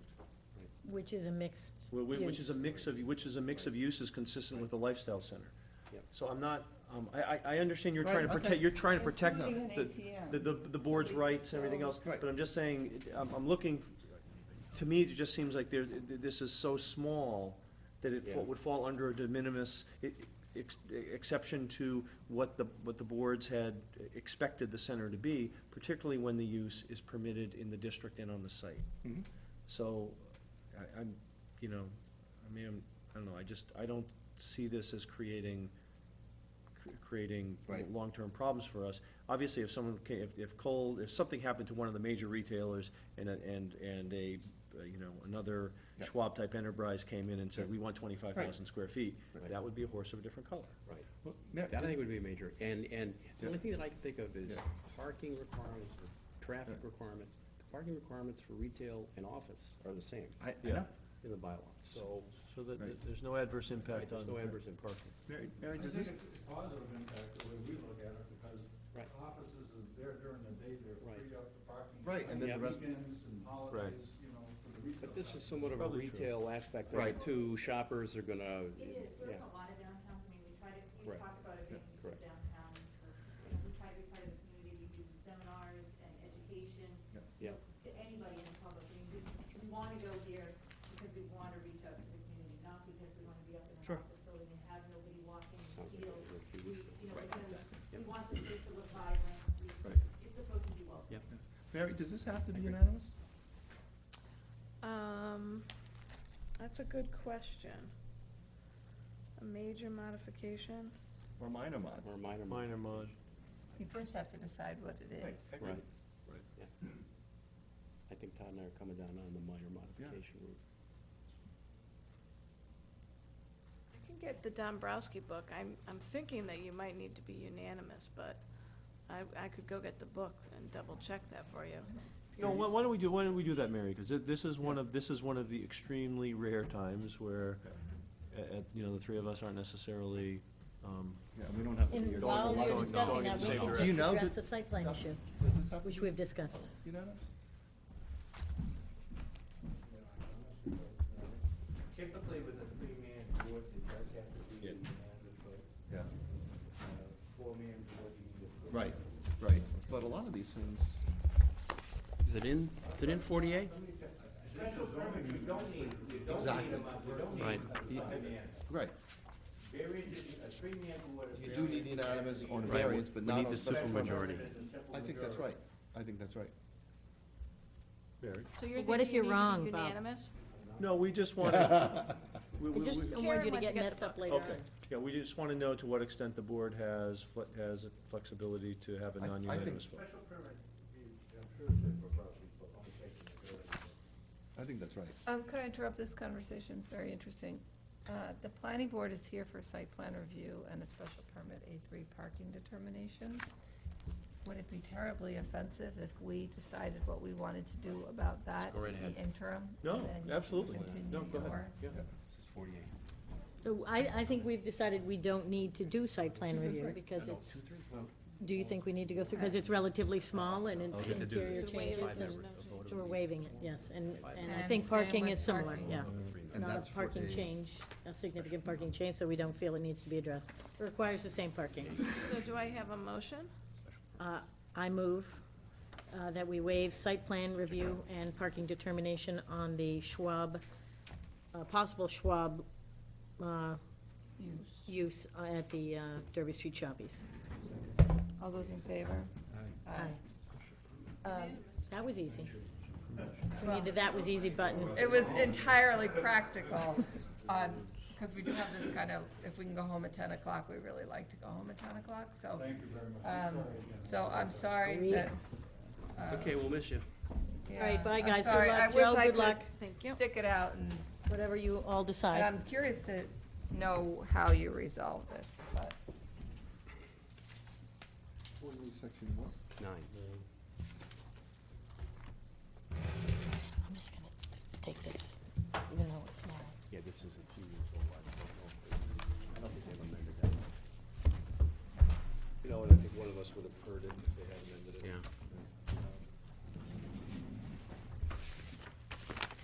Sadly, I have no money, so I probably won't be visiting your location.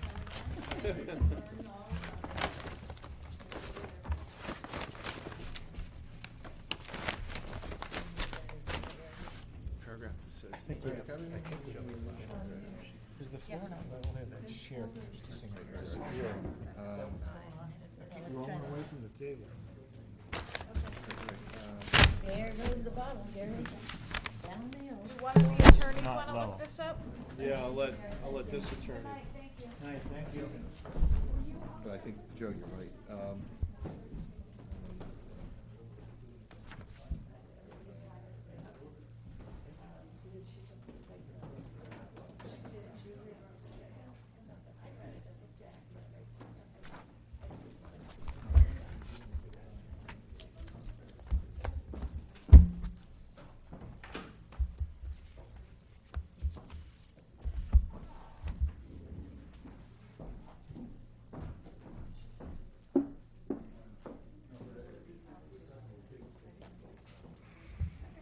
I think you're right.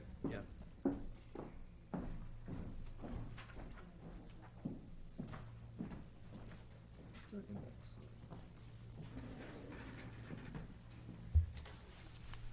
Bob, our reading of 48, Section 9 says it has to be unanimous. Our reading of 48, Section 9 says, since we're a 3-member board, it must be unanimous. Yeah. That's what we're, checking now. Doesn't speak to modifications, I guess. I know, there's nothing in the statute Right, but it that doesn't does. say, yeah.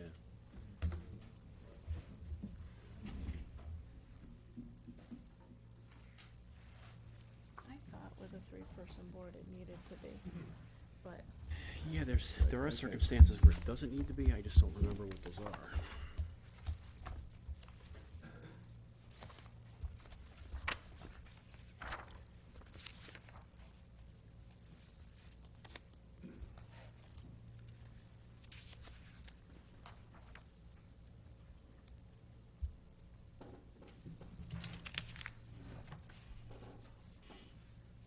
Yep, no, you're right, it's same thing.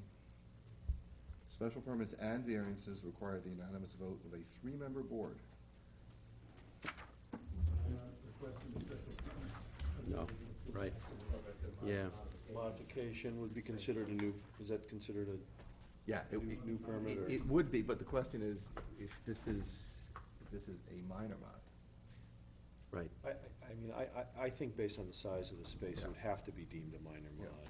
It would be very consistent with even just the language Right. that they use between retail and food and beverage Yep. restaurants, so. Okay, so is there? I agree, it's a minor mod.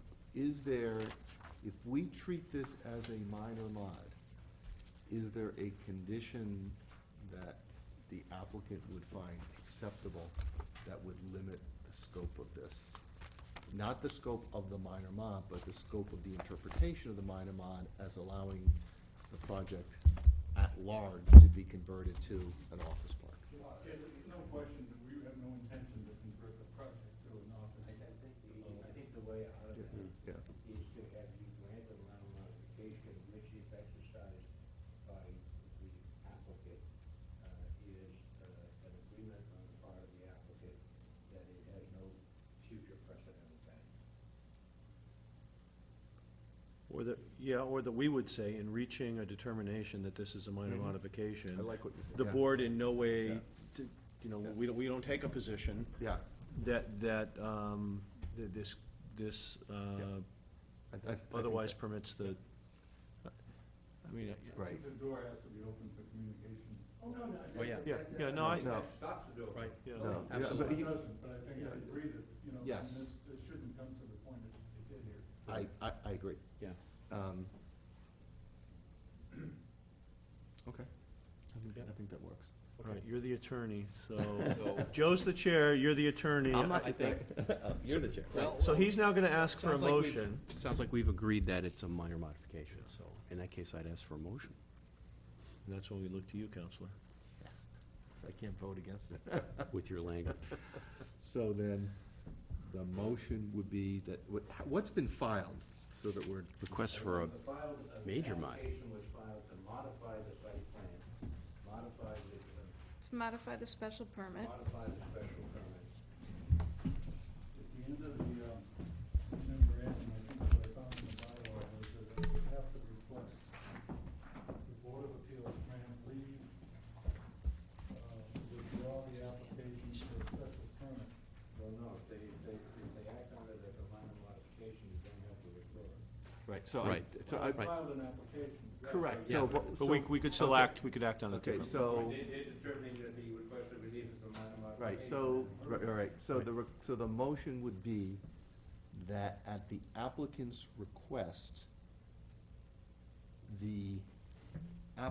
their application be deemed a request for a minor modification of the permit to allow the proposed use of Charles Schwab in this specific location for, how many what's the square footage? We think it's about 2,600. Okay, so between 2,600 and 3,000 square feet. And neither the board nor the applicant would view the granting of such minor modification as setting precedent for allowing the future use, for any other space to have such a use, which is the use being proposed by Charles Schwab. Which doesn't mean it's gonna happen or not, just. Yep. Any other? I think that's Okay, great. I think that's it. Okay, we have a motion. Do I hear a second? Second. So second, then all in favor? Aye. Aye. Thank you very much. Thank you We got there. Again, I'll apologize. No, you don't have to. No, You don't have to. and really, it's. it Thank you just for your point- patience with It us. just points up We the have to- need for the communication. Yeah, Yeah. yeah. Terrific, thanks. You're welcome. Intellectual exercise than I thought. I'm sorry if we haven't. We've had quite a Welcome few to of our those. world, Bob. I look forward to working with you. And I hope you Fell understand off we're a just ladder, bound by changing a certain light bulb. Believe me, I things. understand, and I know that So. One of the less, I hope you put an LED bulb into that. I didn't, Oh, change you the didn't light finish? bulb. No bulb up there anymore. He never It's got a, back it's a up. dead bulb. It's the first thing I did, the one with the, Yeah, that's exactly what I was. And we're still on second TV. floor. We actually have a Yes, we couple still have other a couple business. more Yeah, we do. hearings, so we have So- we have a couple of another. okay, thanks, guys. Thank you. Okay, other items we were to talk about. Continuation. Our 9:15 item. You're right. So, I don't have anything here, but, Here's our schedule. We have the letter. yeah, we have, You have the letter requesting the continuance. correct. You have it? Its copy is in the file. Where's the file? Is this the one? Here it is. Is this the one right here? Okay. Okay, well, I'll open this then. It's 10/17, Monday, June 3rd. This is a continuation of the hearing of Jennifer A. Johnson, DVM, DBA South Hingham Veterinary Services for special permit A2 under section 3A, paragraph 4.4, with waiver of special condition 1 of section 4B of the zoning bylaw. And such other relief is necessary to allow for the operation of a veterinary clinic in a portion of the building at 60 Sharp Street in the industrial park in South Hingham District, or Development Overlay District, along with site plan review under section 1G and 1I, and a special permit A3 parking determination, both be done by the planning board. We have a request from the applicant's attorney for a continuance Until what date? to the next scheduled date, which we just scheduled as July 10th. Yes. Is that the next date, Mary? That's the next date that you're meeting. Yeah. So I move we accept the applicant's request and we continue the hearing until our next scheduled hearing, which is July 10th. Wednesday, July At 10th. what time? 8 You PM? do have, excuse me, Mr. Chair, my apologies. You do have a June 19th meeting. We do. Well, I mean, technically, I wouldn't have to advertise this because it's a continuation. Right. So, You did ask for our next scheduled date. Did you give him a date as to what he was? He is aware that you have a meeting on the 19th. He did not indicate a preference to me. Okay. They were just requesting a continuance. Who but else do we have on the 19th, Mary? On the 19th, you have a dock and a barn. Okay. And perhaps And I the do know villages. the 60 Sharp Street has been around for a while. So, Okay, I mean, I'm fine doing it to that date. 9 PM? So which date now? It's June? June 19th? Okay, so I'll amend the motion to continue it to June 19th at 9 PM. Okay. I'll second that. All in favor? Aye. Aye. Okay.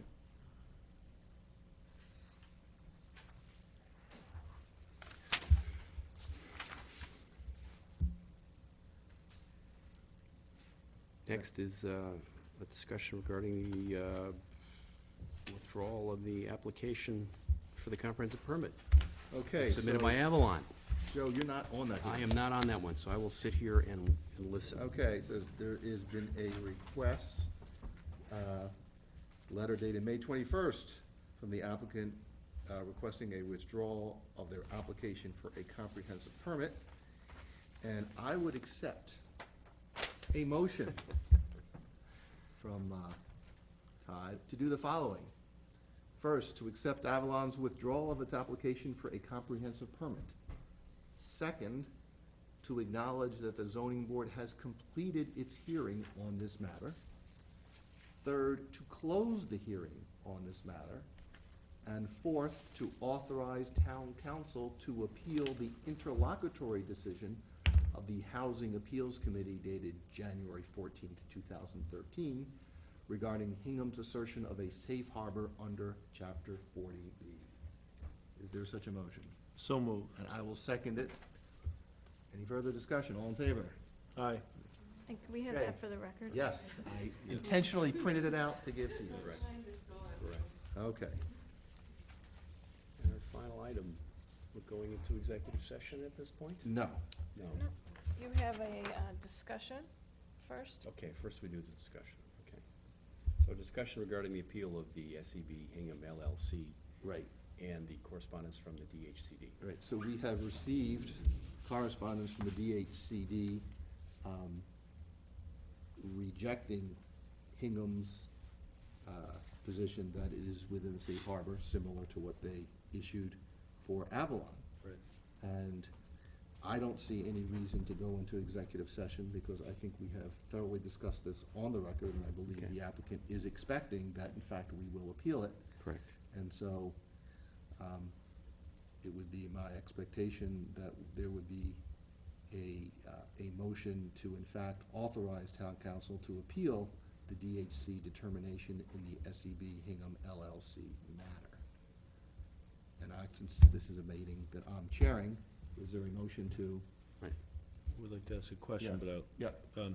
so in our previous motion that we just approved. Yes. We voted to authorize an appeal of the DHCD. No, to Of the. the HAC. HAC, okay. Correct. And that's the exact same issue. It is the same issue, it's that this is at a different level. This would be an appeal to HAC. Okay. And we just authorized was an appeal of HAC's decision up to the courts. Okay, so so in effect, what we're doing is just preserving our rights You got through it, the appellate correct. process. Exactly. Got it.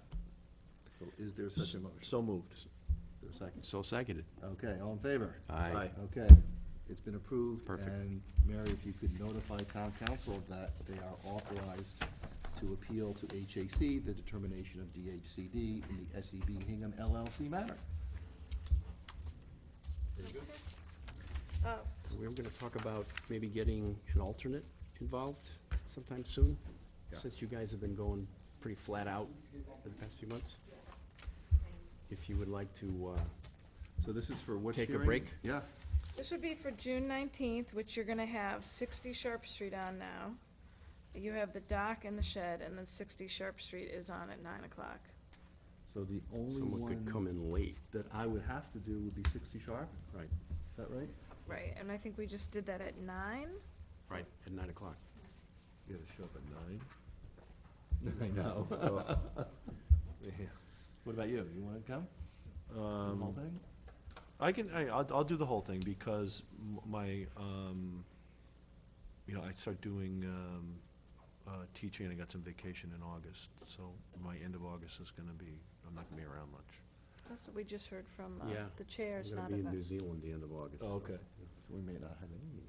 Well, yeah, I mean, I can, Vacation? Yeah, right. if it doesn't occur, if I don't have to teach on a Right. Wednesday night and I can get here on time, that's Right. fine, but, So let's get an alternate in to sit for me for the hearings where I don't have to be at. And who knows, Jeff Tachu may continue that hearing yet again, and then I won't have to sit on that. Hey, Okay. perfect opportunity for. so are you looking, our are you attorney looking member. just to take a little break? The, Or What's is this No, just I for a think night, or just a the couple? The purpose is to Is get it some Marguerite? alternate. Oh, that's to fine, get some yeah. experience. Haven't met her yet. she is available, Right. so. Right. So I will invite her, and you're 100% correct. You may not have to be Right, available at right. all. And if it turns out you can't get an alternate, I can certainly be here. But I think it is wise to start rotating some of the alternates in. Yeah. We have one I available. agree, Yeah. I agree. So what I'm hearing about your vacation is, as you know when you're not available, I would ask that you let me know, because we're tracking like the planning board as well and blocking out, Right. because we have a fairly heavy application load, actually. Yeah, I can tell you that I am on the West Coast from I think August 20th until the 26th, and then I'm teaching most of the rest of that week, beginning Monday the 26th. So pretty much from like the 20th to the beginning of Labor Day. After Labor Day, yeah. That's, I'm tied up. that's exactly mine too, So so. let's not if we can avoid scheduling anything. Even Monday, the 19th, because I got an early flight on Tuesday, the 20th. Yeah. Okay. And it's a long flight. Oh, yeah. Yeah, you're gonna stop in Hawaii for a little break? No.